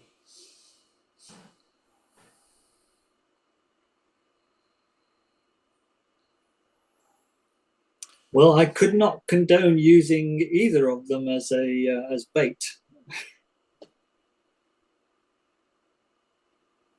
I think I've cost the city enough in insurance already this weekend. Right. All right. Thank you, Doctor. Good luck.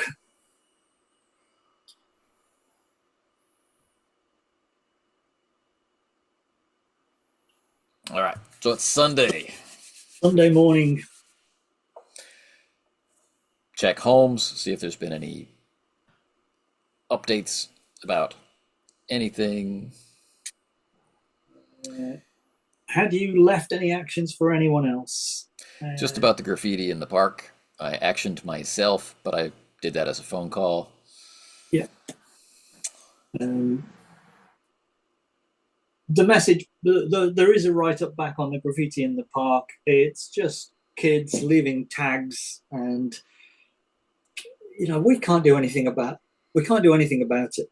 There's an area of the park that isn't covered by the cameras. It does not warrant the installation of another camera. You I put it out of my mind. could demand one if you wished to be responsible for that bit of budget. I put it out of my mind. Okay. Yeah, you put it out of your mind.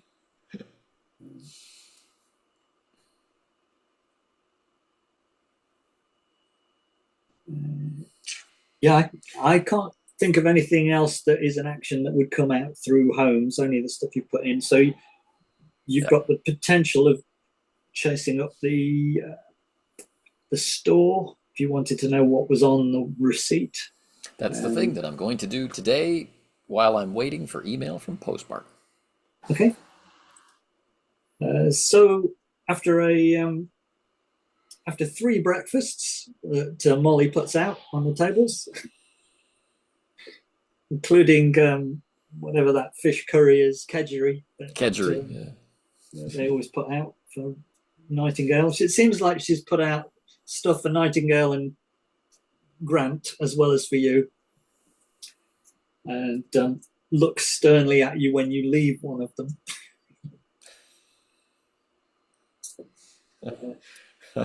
If at all possible, I would surreptitiously feed Toby what's safe to feed him, although I'm not sure what that might be.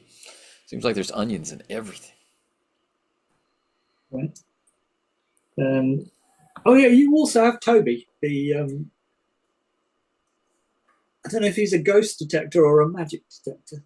The magic sensing dog. Yeah. Magic sensing dog. Yeah. So you have the option of using the magic sensing dog, who has not been taken to Wales. So you've been responsible for walking him around and picking up. that was the other action. Walk the dog. Yeah, walk Toby. Okay. So I head off to the shop in order to find out what was purchased.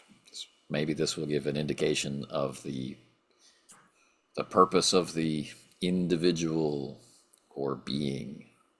Okay. The manager of the shop, who appears to be Italian and somewhat flustered. There's quite a lot of people in the shop, and an assistant hasn't turned up, and he's working the till, and he is overworked. He's going to need sweet talking or authority stamping in order to spend any time with you. Recent history has told me to lean on authority. Okay. So yeah, pushing your badge in his nose is going to give you a bonus dice on social. Right. And this is he will give up eventually, but this will be how long it takes you rather than.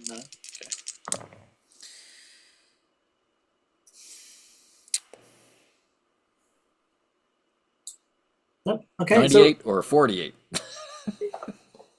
He keeps telling you he'll be with you in a moment, and then another customer comes in, and he complains that I had a business to run, and we haven't got time to. It's not about a crime that was committed here, is it? It's about a criminal who shops here. Well, if he hasn't done any shoplifting, he doesn't rate much attention. Yeah, so he makes you delay and keeps pushing back, but he eventually will get to you. Okay, let's have the number. Hurry up. I'm ready. Okay. He types in the number, prints out a copy of the receipt. Oh, you're lucky. We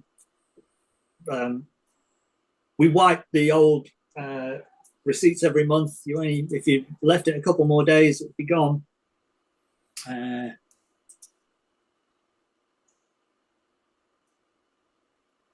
you want to show him a picture and see if he remembers any of it? Yes, I want to show him a picture of Mark Newbold. He's fairly sure that he remembers this guy. He gives you the receipt.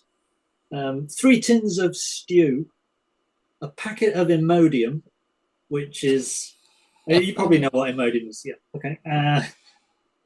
Packet of paracetamol, whiskey, and frozen jacket potatoes, and Golden Virginia pipe tobacco is what was bought. Golden Virginia pipe tobacco. Paracetamol, that's painkiller. Yeah. Okay. Somebody might take that for headaches. Somebody might take that for headaches. And Imodium is more for the other end. Yeah. And he said, yeah, I remember that. It was funny. That guy came in and he forgot his PIN. I mean, who forgets their PIN, for God's sake? It's only 4 numbers. Yeah, well, anyway, he forgot his PIN. So I said, why don't you pay with your phone? And he looked at me like I was talking Greek. I think he wanted to give me his phone in exchange for goods. So totally unfamiliar with that functionality, you would say. Well, you'd have thought so, but he did have it all set up. So he gave me the phone. I pointed at his face, and it came up with the Apple Pay. I was a bit. I mean, that's why I remember him. It was a bit odd. You wouldn't expect a young chap to not know what he was doing with his phone, especially as he had actually got it set up. Anyway, he used the phone, paid, and then he was off. But I honestly think he'd have given me the phone in exchange for the goods. Interesting.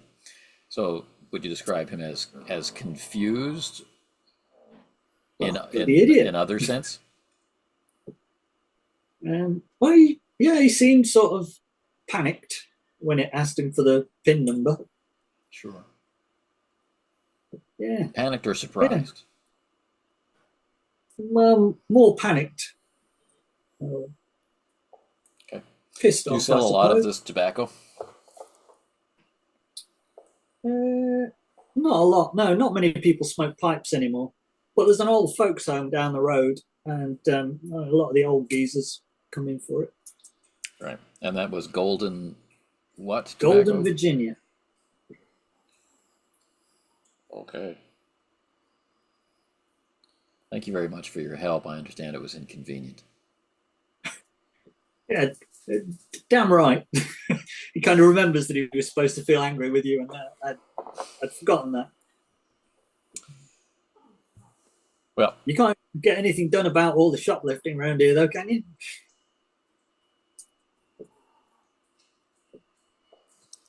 Me personally, I will stop any shoplifter I find. Oh, well, that'll be a lot of help. Unless you're going to stand there for the rest of the day. I can only let 2 school children in at once. There's a sign by the door. Well, if you keep me in crisps and cola, I might stand here for a while. And for this, we pay our taxes. Hopefully. Yeah. I leave him to his complaints and his bitterness and his missing assistant, although I will make a note that the assistant is missing in case it becomes relevant later. Okay. But it's time to look at the old folks' home because it just feels like if I were a possessing entity, then I have to have some kind of reason to go through all that effort. Right? If I'm a practitioner with this capability, I'm doing myself serious bodily harm because of the frequency or because of the intensity in order to go see a horror movie from the 60s and buy some tobacco and painkiller and a self-regulator, Yep. baked potatoes, frozen baked potatoes. It's like it just it just strikes me that these are exactly the sorts of things that I would want to do on my weekend. I want to have the food that I want. I want to have the entertainment that I want. But why couldn't I just go do that? There has to be some restriction on my mobility or Yep. This is true. yeah. There might So be some reason why you would go so far across town to see one specific film. I mean, unless it's just the adventure of it, like Yeah. getting on the tube and going across town. There's always that possibility, Right. but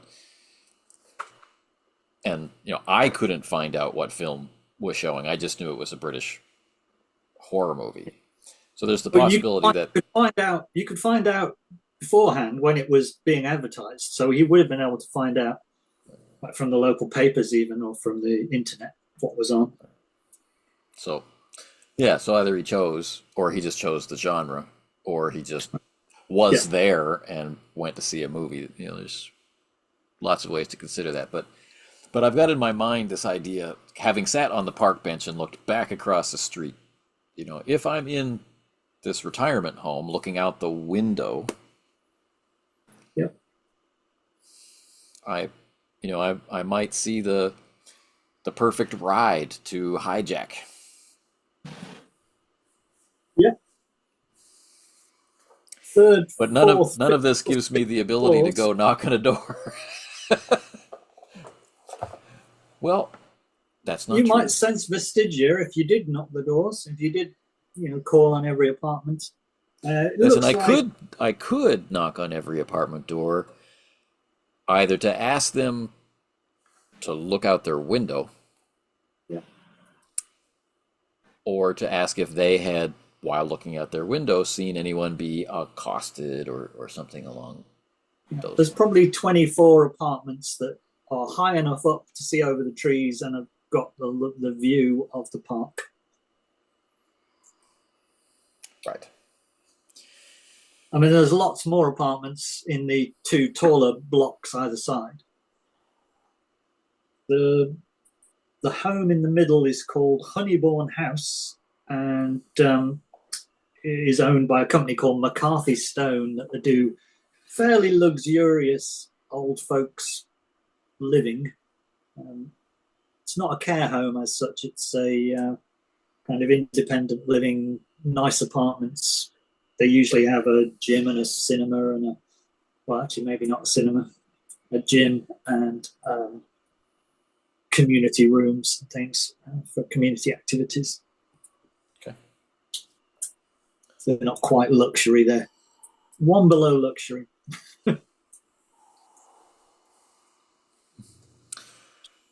So, canvassing. Yep. Um, so you head across to Honeybourne House about lunchtime on Sunday.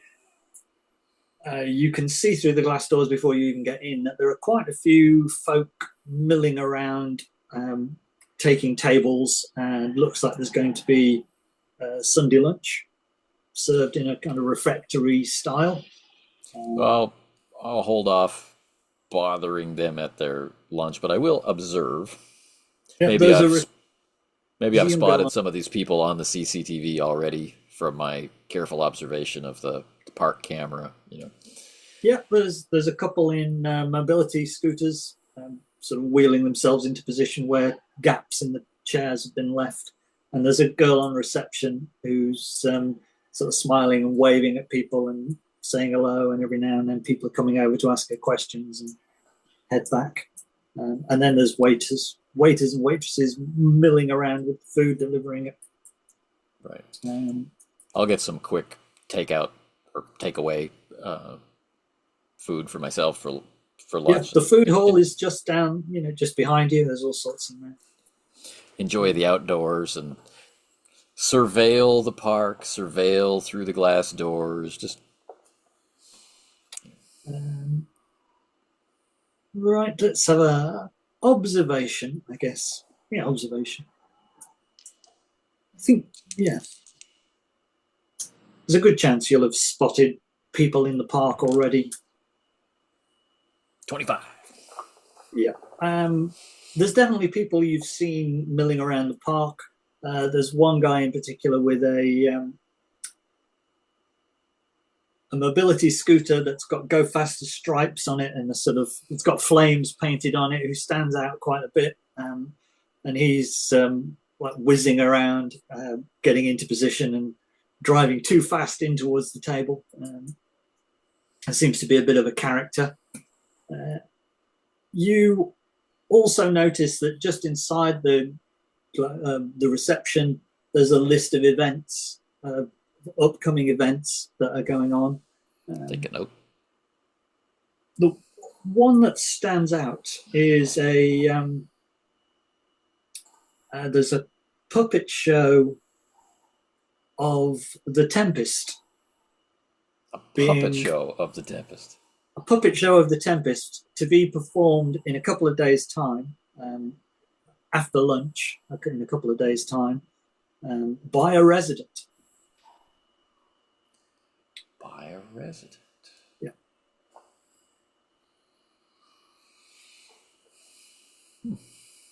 Okay.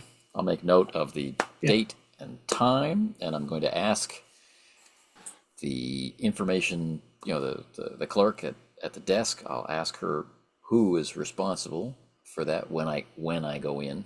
But I am going to wait until it seems like most people have finished their lunch before I go into. Yeah. You see you see like trolleys on wheels with meals on being taken into a lift as well by the waiters and waitresses. So obviously some people eat in their rooms, and so you don't see anything else that's particularly noteworthy.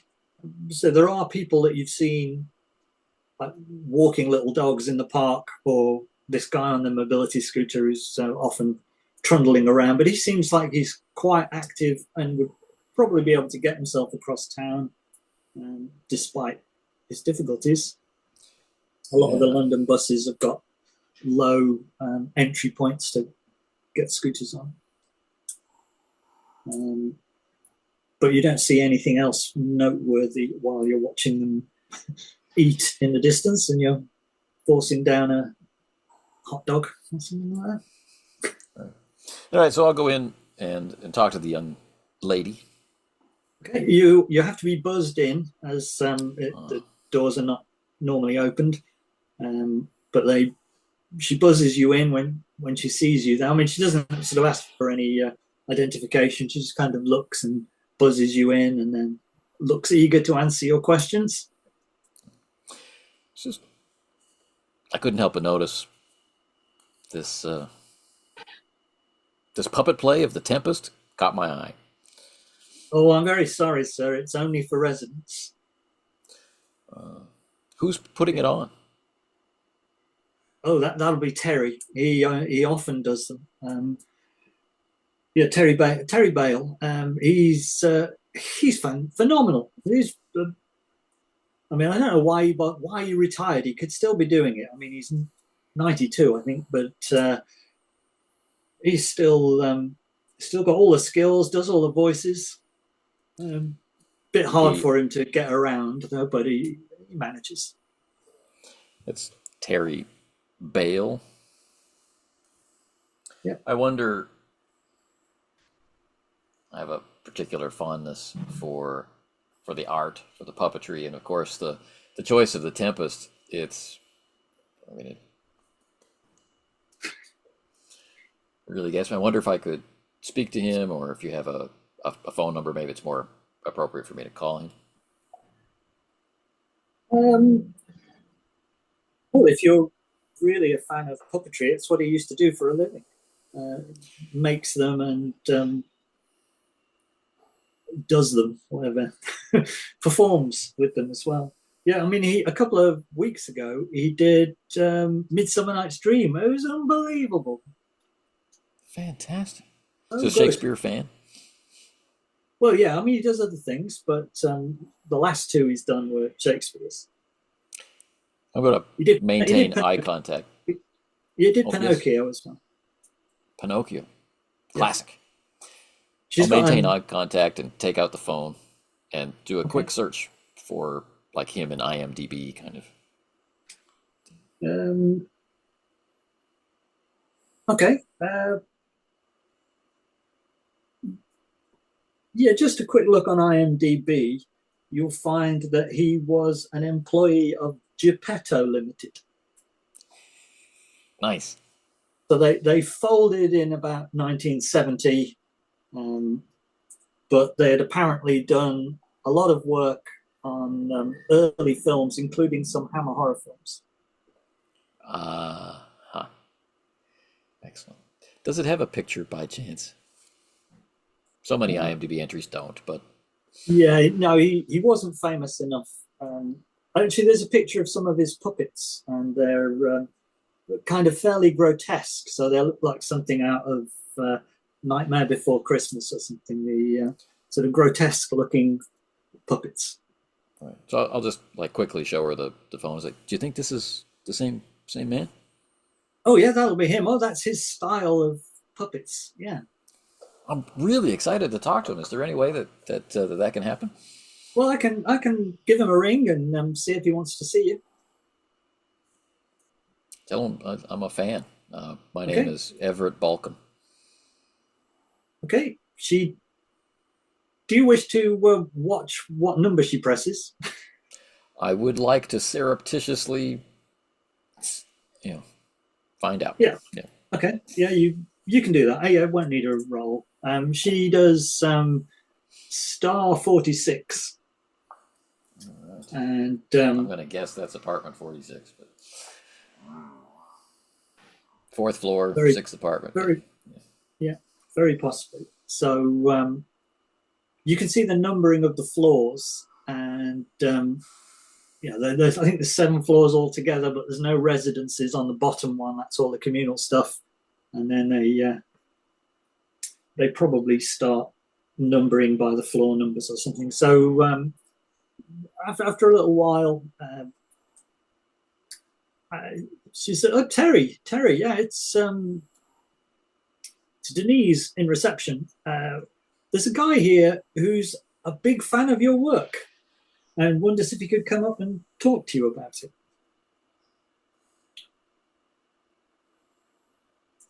No, he doesn't look like an axe murderer. He's quite nice. Um, yeah, he's got a picture of one of your Geppetto puppets on his phone. Yeah, it says he wants to come see you. All right, I'll send him up. Yeah, fourth floor. From although you sound American, she says. So that might be the fifth floor. I don't know. It's this is the ground floor. The first floor, they're all numbered one. Second floor, third floor, fourth floor, and then it's the sixth one along on the left. Right. So the first floor is the second floor. I got you. Well, makes sense. Thank you so much for your help, Yeah. Denise. She looks pleased that you spotted her name. Yeah. So I will make a beeline to the elevator. Right?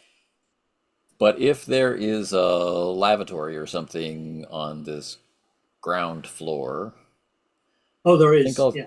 I think I'll slip in there, Yeah. uh, check to make sure I'm not disturbed, and call in on my replacement airwave, my location, and Yeah. that I'll be, doing an interview with Terry Bale in, Right.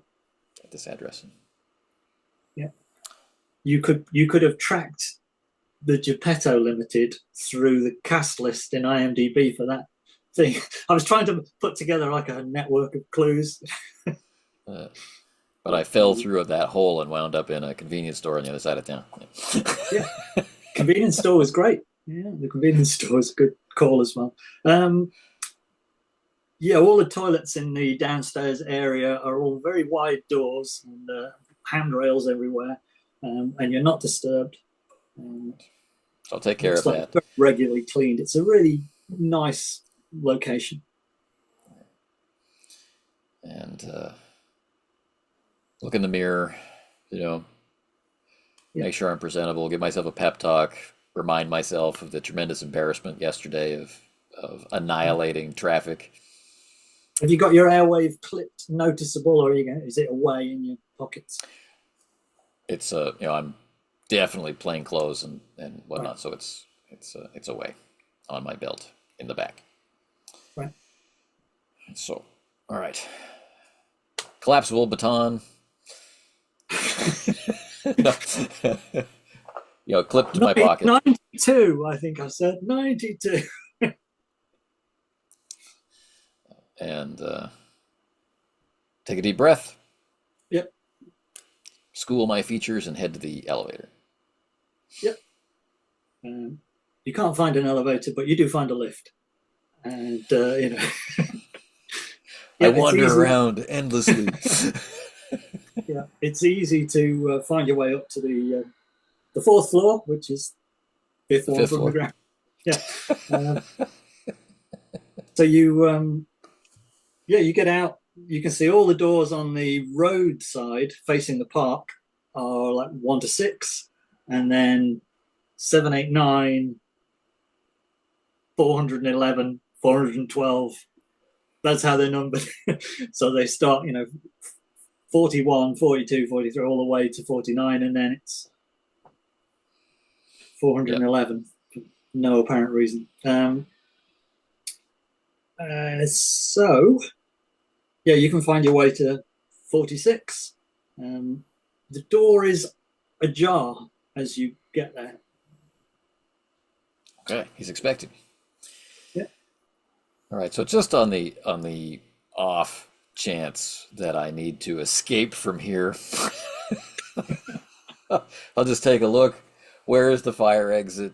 Is it the Uh, alarmed kind of fire exit, that kind of thing? yeah, there's an alarmed fire exit with a spiral stair running down the far end of the building from where you came in, but that's very close to where 6 is the last one on this floor. Okay. There are also some double doors, but they've got a card mechanism on them. Oh, So you're not sure you'd be able to get the double doors open unless you found some way to impel them. right. Uh, So my risk assessment shows me there's a couple of exits that I can take. yeah, there's a fire axe behind glass on the wall, and there's a big folded up blanket that they can surf down the steps with, emergency. Uh, I can't remember what they're called. People evacuator. All right. Yeah. So, Uh, yeah. As you get towards the door, you can smell wood shavings, and you can hear the sound of someone planing something like as there's cutting, smoothing a piece of wood. You think? I love that smell. And now I'm regretting not buying tobacco.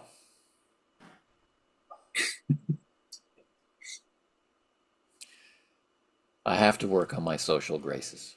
Tap, tap, tap. Come in, come in. I can't get to the door just now. Yes. Hello, sir. My name's Everett Balcom. I wondered if you had a few moments to talk to me. Yeah. As you push the door open so that you can see in, the hall. There's nothing sort of unusual about the little hallway that you're in. But as you get to the bottom and you can see into his living room, the living room is a workshop. Uh, he's got a trestle table in there. He's got racks of tools, chisels, and spanners, and all sorts of tools across one wall. And hanging from the ceiling are dozens and dozens of marionettes, mostly in this grotesque looking style, all sorts of different types and genres and historical periods, and they're all hanging down from the ceiling. Um, there are a few sitting on work surfaces around the place as well, a few in sort of sitting positions with their strings dangling. But they're the kind of marionettes that have strings coming out and then a cross of wood at the top that they get manipulated by. And in the front window overlooking the park, there's a grotesque marionette in tennis clothes with a bandana thing around its head. And I have some visual aids. How grotesque is it? Uh, we'll do the grotesque faced puppet. Grotesque is a good choice of words. Although It, now I'm it thinking of they live. it looks a little bit like Mark, but not greatly. Sure. You've not seen him in his tennis clothes, but it does look vaguely like him, in that it's an Close IC enough one for government work. IC1 male. Yeah. Get out of that without leaving the chat, and then we've got the old guy himself as he turns around to look at you. He's got a stick that he's leaning on, and he's got a mobility scooter in the corner of the room, and he Right. sort of hobbles round to look at you, looks at you, and could I have a read person check from you, please? I've learned in this short period of time to be terrified of the read person role.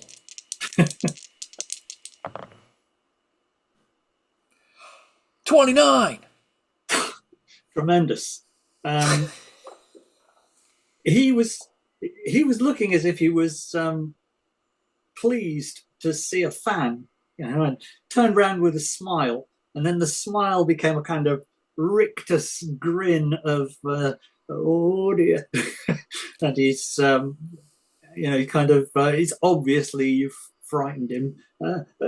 A fan of my work, eh? I'm thinking that you recognize me, sir. I'm Oh, I'm oh DC dear. Everett Balcom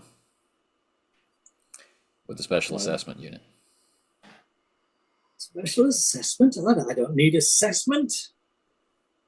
I didn't mean any harm. Anyway, you can't prove anything. It's all harmless. So you know something has been done, and the indication that I can't prove it suggests that you've done it with intention. I understand. But I'm here also as part of a burden of care, sir. The activities you've undertaken are, well, they're very damaging to your health, but they're also very damaging to Mr. Newbold's health.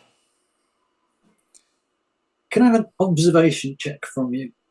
Sure. He's listening. He's kind of sagged a bit, and he's definitely listening. And he thinks, "Oh, his time is up." And he looks as if he's given up. He's going to accept whatever you say, but that's As not he what you're attacks about. me.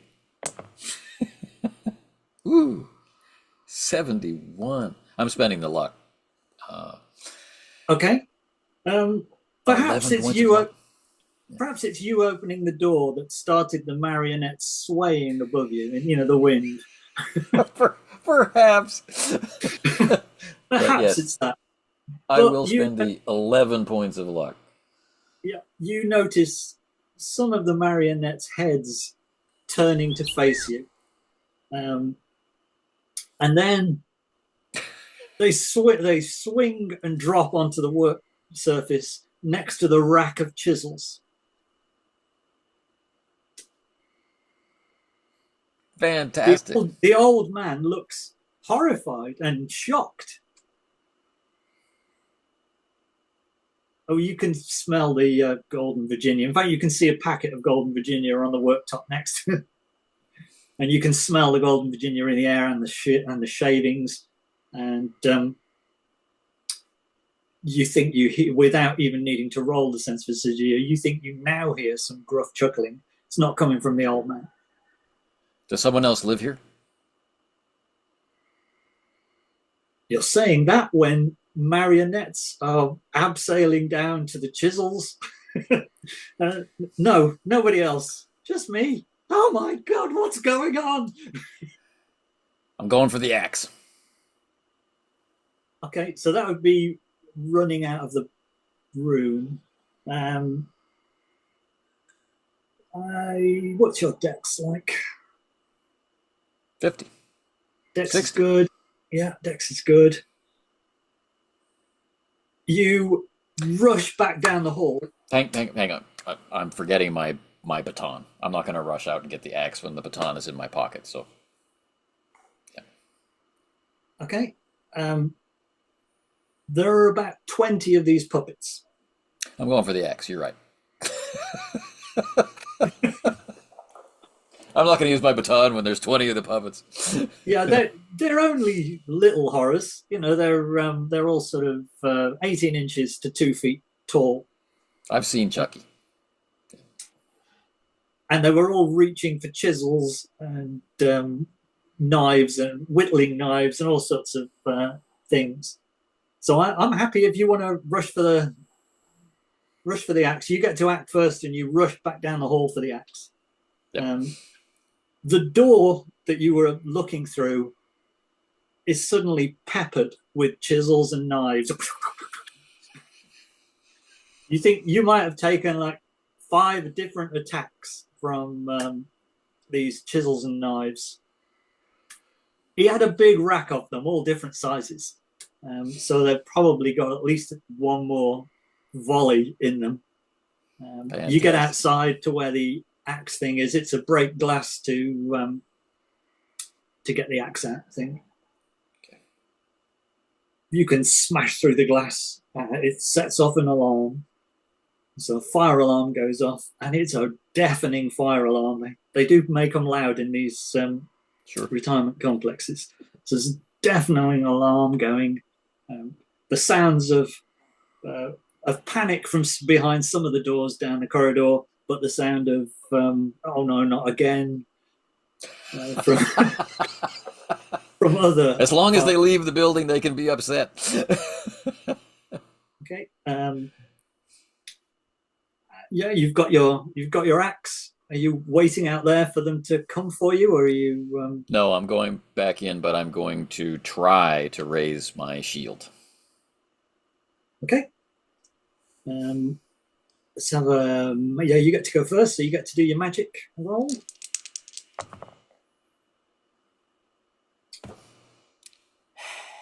It's not the one you've mastered, is it? So you don't get a bonus dice in it. No. 43. So it would be 13.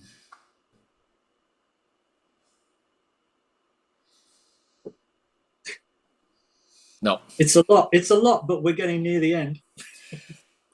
I'll do it. 13. Okay. Oh. Your shield crackles into being around you. It's not a visible thing, but you feel the air harden in front of you, and it'll stay in front of you. It's not a blocker. And at the same time, you hear a little tinkle as your airwave dies.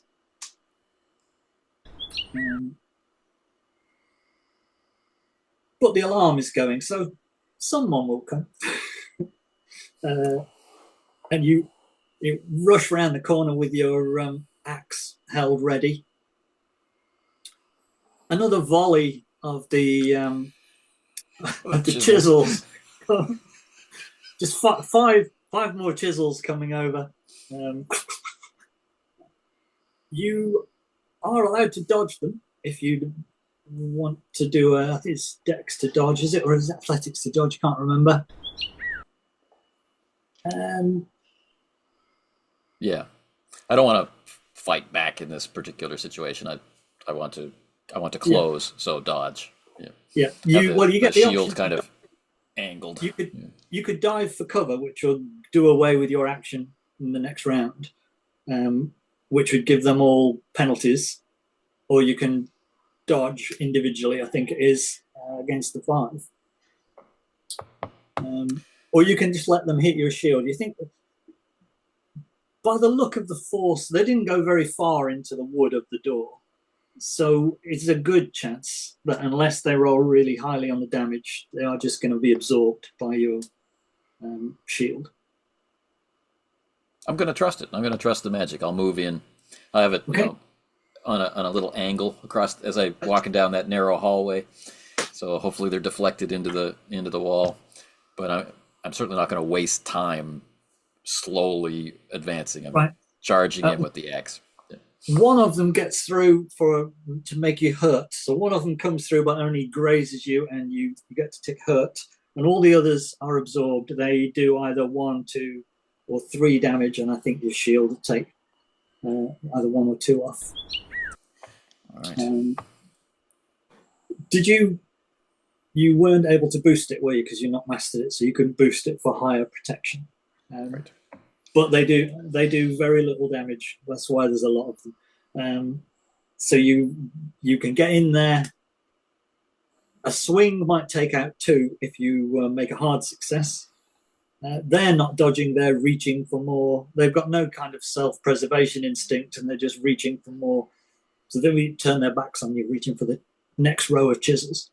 Right. What I'm thinking about is, as I'm walking into the room, I don't want to have like a doorway or something like that to my back that I haven't been in, like the bedroom or something where someone could be doing this magical exercise. But to your left as you come in, there's a kind of triangular end to the room with the only 2 doors out of here. So he's got this living room workshop, and he's got a bedroom and a bathroom that are off to your left, and you've come through roughly in the middle of the long wall of the living room. So you're not near any unexplored doors. right. Okay. And those doors are open. You can see into his bathroom and into his bedroom. Right. So they're turning back around to be able to grab more implements of destruction. And I really just want to wind up with the axe and kind of mow through. Not really so much worried about the blade edge, but the wide striking edge to batter these tiny things away. If You can attack with a bonus dice if you're only going for 2 of them. No bonus dice if you want 3, and with a penalty dice if you want to try and sweep them all.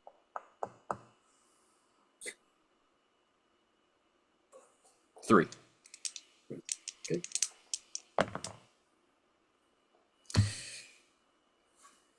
94.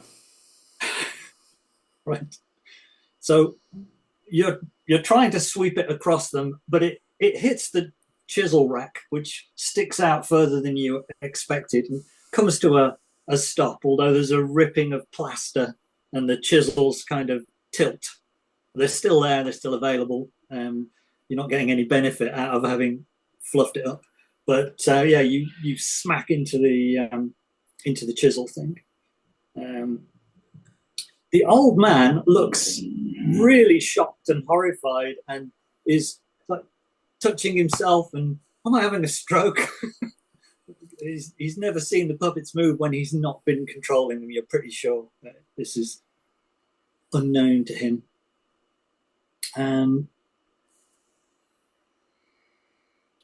Could I have another observation? Sure. And I'll be yelling the whole time, who's doing this if it's not you? Oh, good Lord. No. No? And not within realms of luck.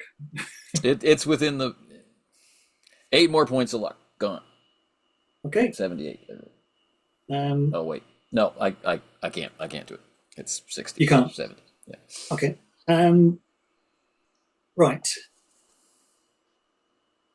So the old man is looking at you and looking at his chisels and looking at the animated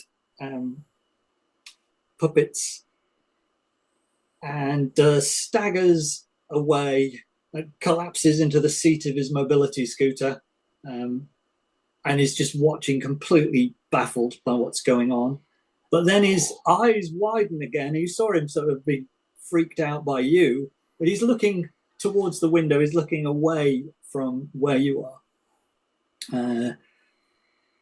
The next wave of chisel attacks aren't being thrown. They're holding on to their last chisel each and charging at you double-handed and leaping.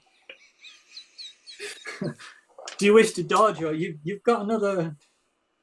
It's absorbed about half its amount. I think it absorbs 10 normally, and it's absorbed the 10 and let one through. Sorry, it's absorbed 5 and then one went through. I'll dodge. Yeah, You'll dodge. Okay. We do opposed. I think it's athletics for you and the attack for me.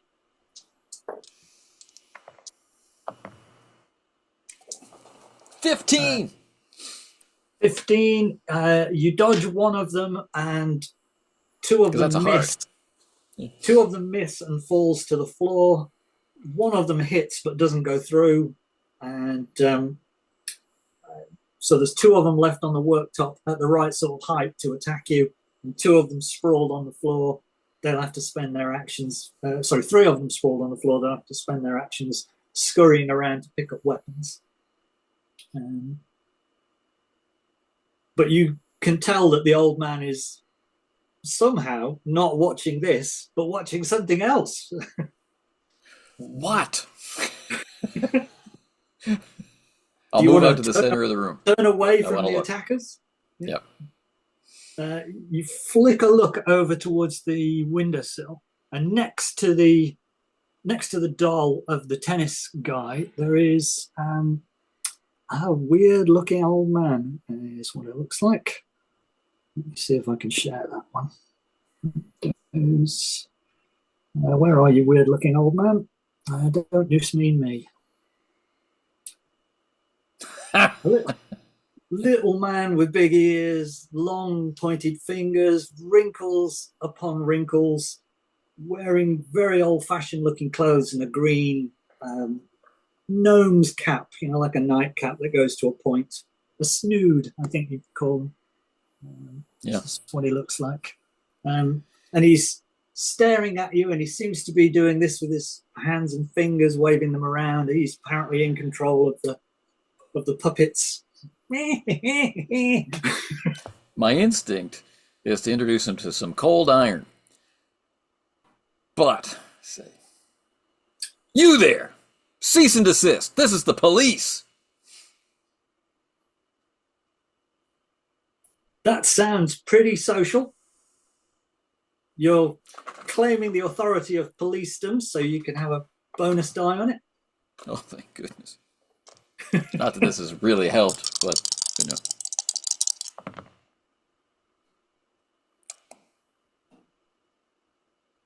Shaking your head again.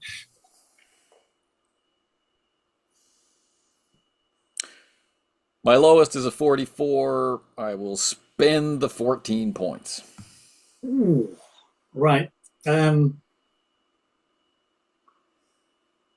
shouldn't try and hurt Terry, the little man in the window says. But his fingers have stopped moving, and all of the marionettes are stationary now, lifeless. I'm not here to hurt Terry. I'm here to take him to the hospital because the magic is hurting Terry. Nonsense. Absolute piffle squeak. And you see Terry reaching for a paracetamol, and he's got a pack of paracetamol open. He's got another empty pack of paracetamol next to it. He gets a lot of headaches, doesn't he? He does. I'm worried about him. He's getting old. That's why I made it so he can... Oh, that's hurting him, is it? It's hurting him. Oh, it's killing him. We can't have that. We can't have that. No.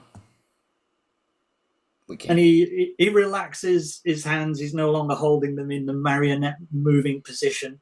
Crosses his arms and sort of sticks his bottom lip out. Well, he's going to die. He is going to die. But it should be on his own time, not hastened. Well, I thought I thought he could just borrow. There's But he always a keeps coming price. back. He keeps coming back. Yeah. Yes, he does. And the old man says, is it killing me then? Is that why I'm getting these headaches? Yes, it's a kind of brain damage, I'm afraid. Oh, well, that's not good. But I know an expert.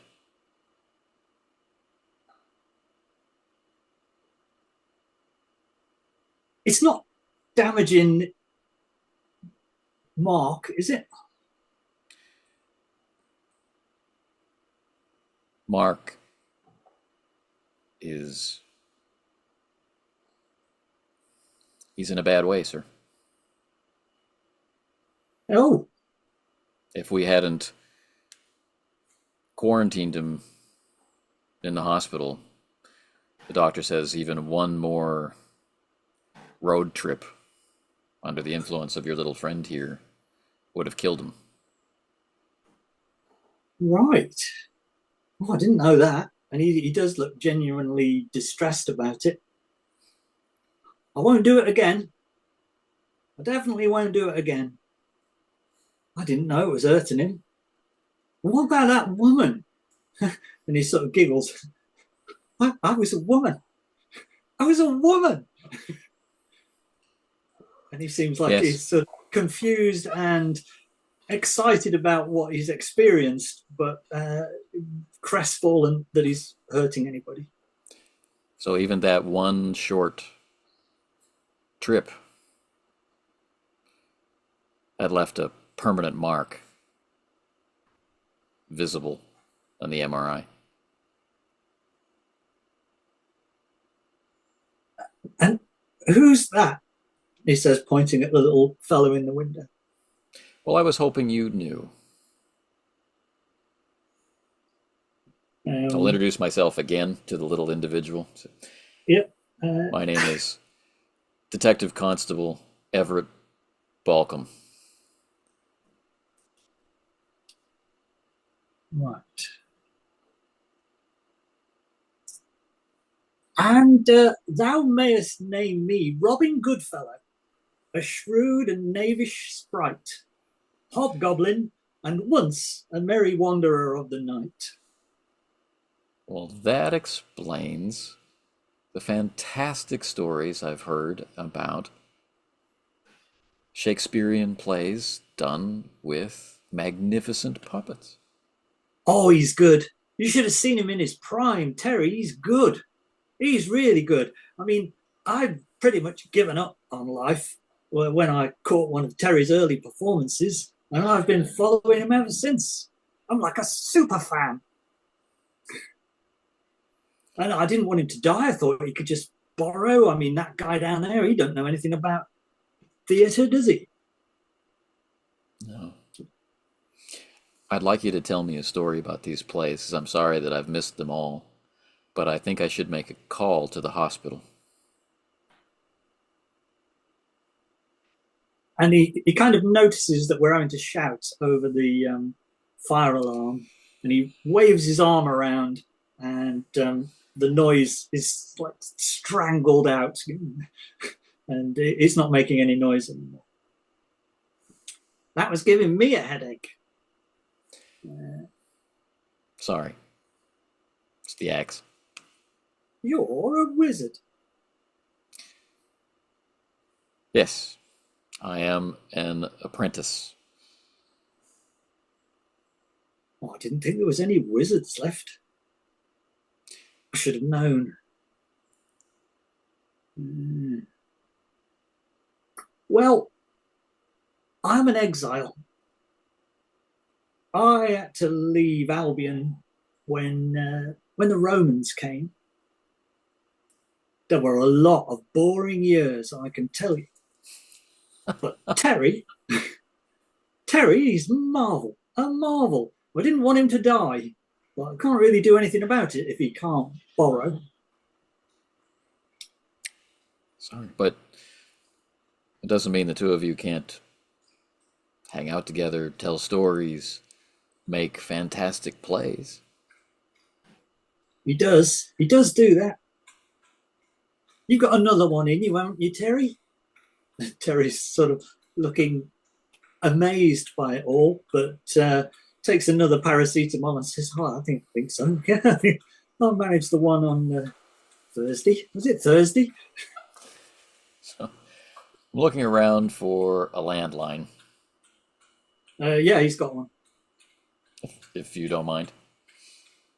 Uh, yeah, go ahead. Knock yourself out," says the little man, and Terry indicates you. Yeah, do that. So I try to ring through to Dr. Waleed, first and foremost. Okay, yeah, you get on to Dr. Waleed. Explain the situation, where I am, the lack of airwave and other phones, and Right. the current situation that the officer is not down. Yep. Through the window of the phone is over by the window, and through the window out in the street, you can see a lot of old people gathering where they've evacuated, and there seems to be a count going on out there. So Denise is busy organising them all. Right. And then you hear the door outside creaking open from the stairwell, the one that was card controlled. And as your door is open, one of the orderlies comes running in and says, "You're supposed to keep these doors shut in the event." Oh, who are you? DC Balcom, this, uh, there's no fire. Uh, the axe was needed for a police action. He looks at the damage to the wall where the chisels have fallen down. There's a big chunk of plaster missing. Um, he looks towards the window where you are, and there's no little old man there. There's no wizened Puck, so he doesn't see that. And he sees the old man sitting on his mobility scooter, reaching for the fags, or reaching for his pipe. Okay. Calm down. So When you set the fire alarm off.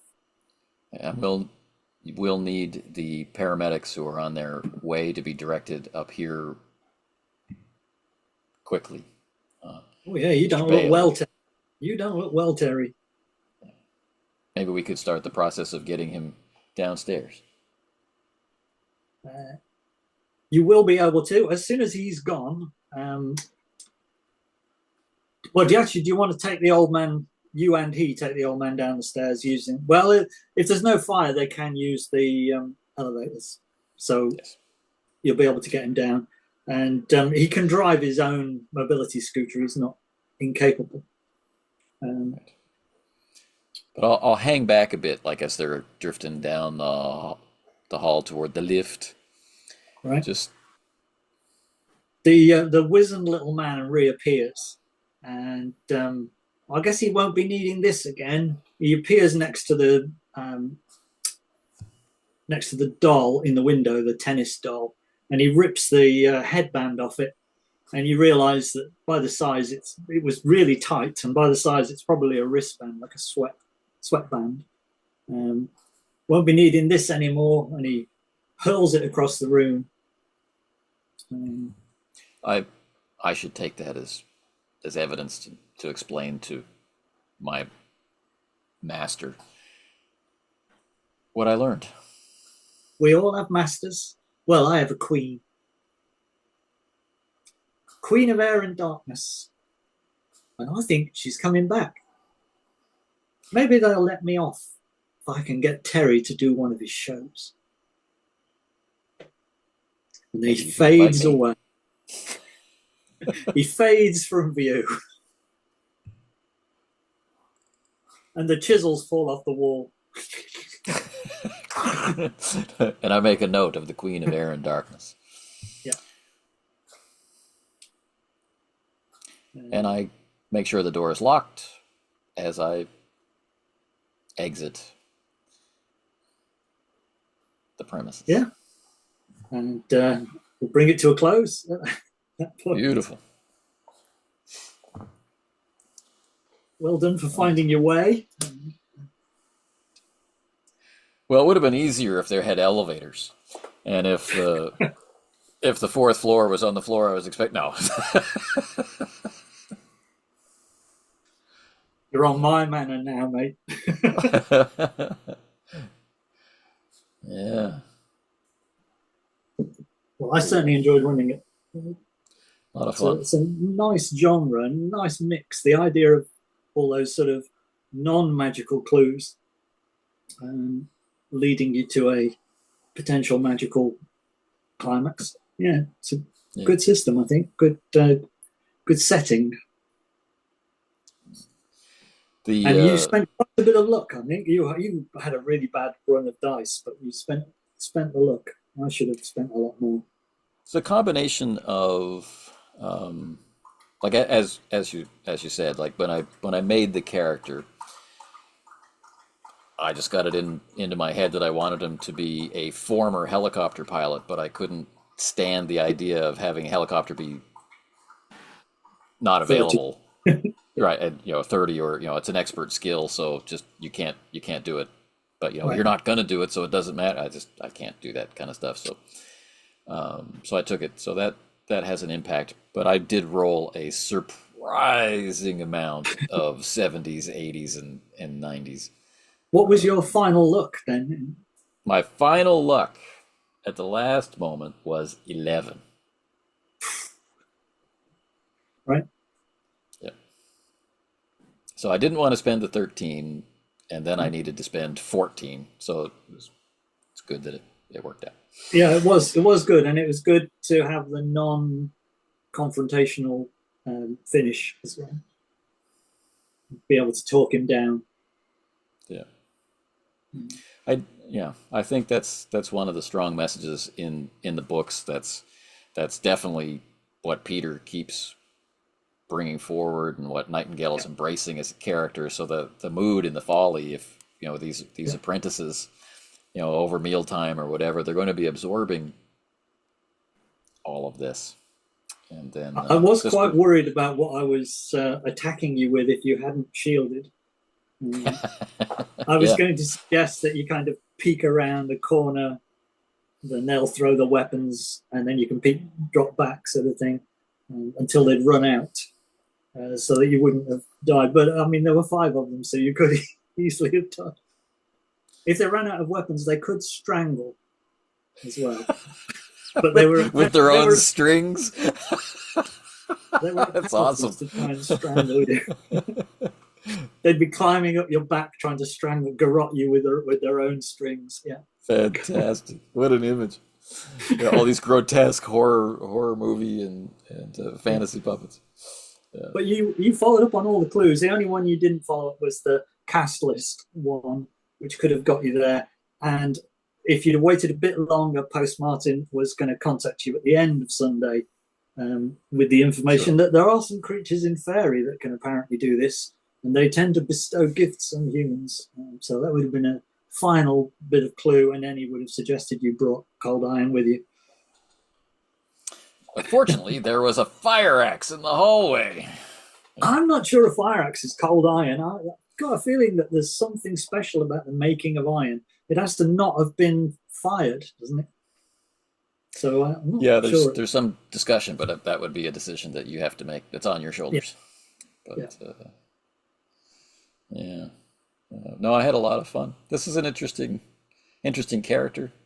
Um, yeah, I wasn't sure when I first read it how I felt about the distribution of success. Like um, the failure can be complication instead of failure yeah, notation. But after I got the game, I reread all the books again and kind of paid attention to the life and times of Peter Grant, yeah, and I feel it's a perfect match for the mood and the type of, like, lethality is definitely there in the yeah. in the books, and it's definitely here in this game. but it's not the point of Yeah, it. the mitigation is the luck, and that is your big advantage over other things, is that you've got that luck to spend. Yeah. Um, but also, I included a lot of things that even on a failure, you're going to get this bit of information. It's just going to take longer. And Right. Take so longer. there Yeah. were a few places where I Yeah. decided that I don't want to put anything that will stop you reaching the end that is just on a dice roll. And Right. although Some there things were just so make many sense. multiple clues, there were multiple clues that it was an old person. I think Right. when you found Imodium, you probably knew. That was the clincher. Yeah, Uh, the first hint really was the bar. I that was the first instinct right. with the smoking and the drinking in just a comfortable pub outdoor Yeah, kind of setting, and and then when I got through to the other side of the park and the senior citizens apartments were yeah, there overlooking the park, I was thinking, and but it's so many things it could be. It could be a practitioner. It could be an evil spirit of some kind. Yeah, yeah, lots of yeah. cool stuff. Could have been a bad guy, old man, but as it was not so much of a bad guy. I mean, he knew he was doing wrong, I think, but he didn't know he was hurting anyone through it. He's Perhaps a famous bit for making creepy. apologies after causing havoc. Yeah. Yeah, a bit creepy that he would have tried to kiss Mark's wife. But I'm not sure you could blame someone who suddenly found themselves in a young body after being 92. Uh, but yeah, it was really really cool. Good. Yeah, lots of failure. So that was entertaining also. But I'm wondering how well it'll do in a group. Have got a chance of running it in a group in a few weeks' time, I think. So oh, we'll one see. thing that's occurring to me right now is that I spent a lot of luck. I spent it under hard circumstances, but I didn't justify what the lucky thing was. Like in the sense of the pushed roll. Right. I feel like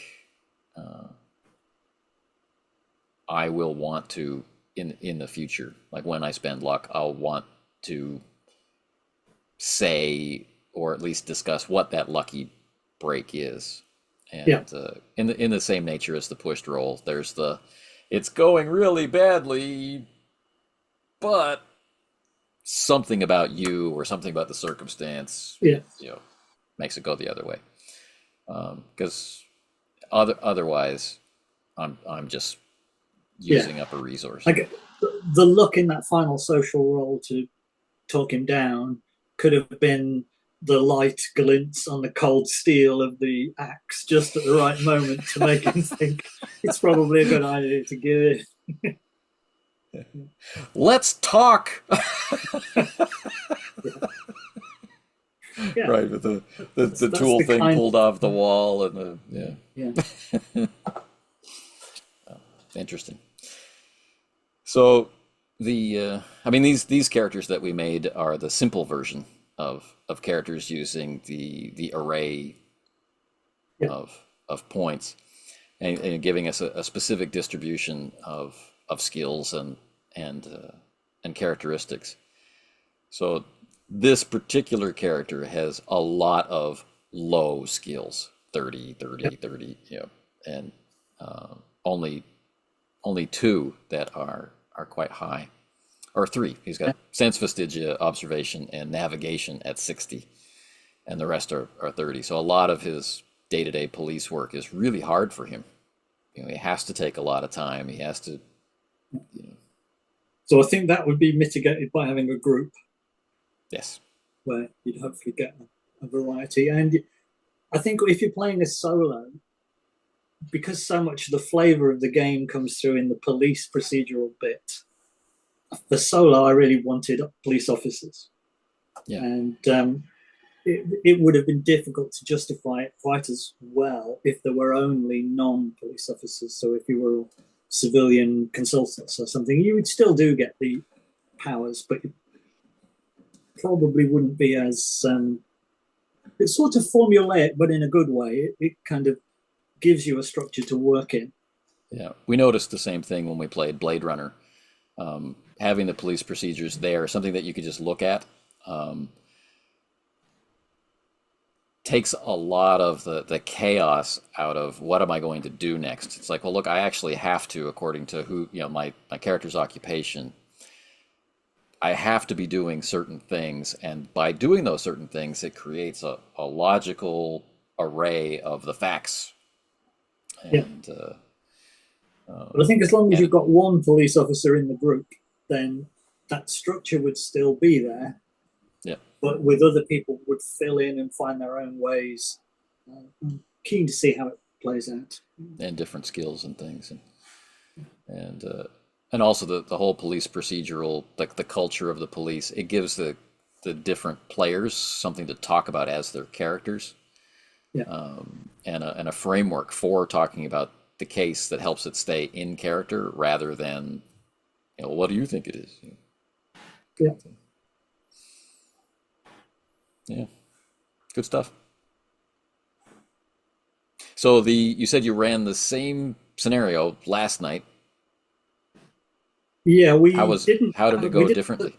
We didn't have as long because we probably did play for as long, but we did character creation and rules explanation at the beginning, and he's got to the apartment. Gotcha. So he did follow up the cast list on IMDb, found the company, and then come back to company's house to find out if there were any names of any of the people in any of the residences. So he did a That lot more match. research. I think he had high research. So Yeah. he went down the research route and tracked Terry Bale as being the puppeteer inside the Geppetto company, and tracked it that way. But he Yeah. got to the same. I couldn't picture the character approaching the investigation that way. I could picture him sitting there saying, "Well, where do I start?" But he could look at the CCTV with his high observation and Yeah. look for faces. Like, am I seeing the same people, or am I seeing, interactions, or Yeah. things like that? I think I think he assumed that he had access to a team of administrators, and because he assumed it, I let it go. I thought, yeah, okay, you've got civilian consultants who can do some of the legwork, um, the not going out of the office legwork. Yeah. So he had somebody else look through IMDb and track the company. So which seems right. The idea being that it is expanding, and if you've got a group of people, they probably would need admin support as well. Yeah. What I was kind of picturing in my head is that Yeah, that DS Peter Grant and DC Everett Balcom are kind of working together, yeah, but Peter and Nightingale were whisked away on this important case, and he's kind of left holding the bag. yeah, And yeah. so he had to do he would be the one doing the canvassing anyway, Right. so that's how he approached. So I'm going to have to go and talk to everybody in these 24 apartments. Okay, I'll go do that. And then when Yeah, Peter comes back, I'll be able to hand him over the notes, and he'll go, "Oh, look, it's this." yeah, yeah. And I wouldn't have pointed out the puppet show if you hadn't tracked down the film that was about puppets. So I took a bit of license on how much detail would I give you if you hadn't actually solved that bit of the crime. So you perhaps would have had to go and visit every Yeah. apartment, Or if I but just took note you of just the name of the movie and then not cared what it was. yeah, yeah, Yeah. yeah. I was sort of willing to let you not find some of the clues because you by just visiting every apartment, I thought maybe you'd have brought the dog and he would have smelled the right apartment. I may have. Yeah, But yeah, right. it's fun. Well, All thanks for right. playing, and My thanks pleasure. for Thanks for having me. responding to my RPG a day You too. Thanks bucket for list responding to RPG a day. bucket list request to play with you. Thanks. It's a lot of fun. And I've been seeing you online forever, so it's kind of cool that Well, if you feel like doing something else, just give me a buzz. I definitely will. And there's lots of things to experiment with. And now we've both, wetted our respective whistles on Rivers of Yeah, London. There may be some impetus to continue. yeah, yeah. I started thinking of another scenario because I've got this group who would like to play, and it includes the guy who's already done this. So I'll have to come up with something. And I think for my birthday, somebody is getting me the two scenarios that have already been published. I haven't looked at those yet.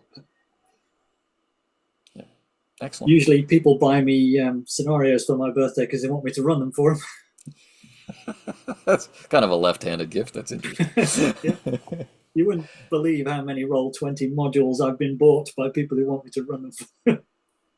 Nice. So, All right. Well, our first adventure will, fingers crossed, be posted, of course, before this one, but will be posted uh, tonight, my time. So possibly great, during your day, and sometime during your evening. And right, then this one should appear about a week after. fantastic. I look forward with some trepidation to seeing myself There's on video there's no form. reason for any trepidation. These are both fun. I'll be All shouting right. at myself to, why did you miss that clue? Why did you miss that? I don't know. I think that you'll be proud of what you accomplished. Good, good. I certainly enjoyed both sessions, so that's definitely a bonus. And if I become an internet sensation as well, I mean, I can live with it. There could be no other possibility. Yeah. All right, Right. so Thanks take very care much. and thanks a lot for running. Thank you. Bye. Bye.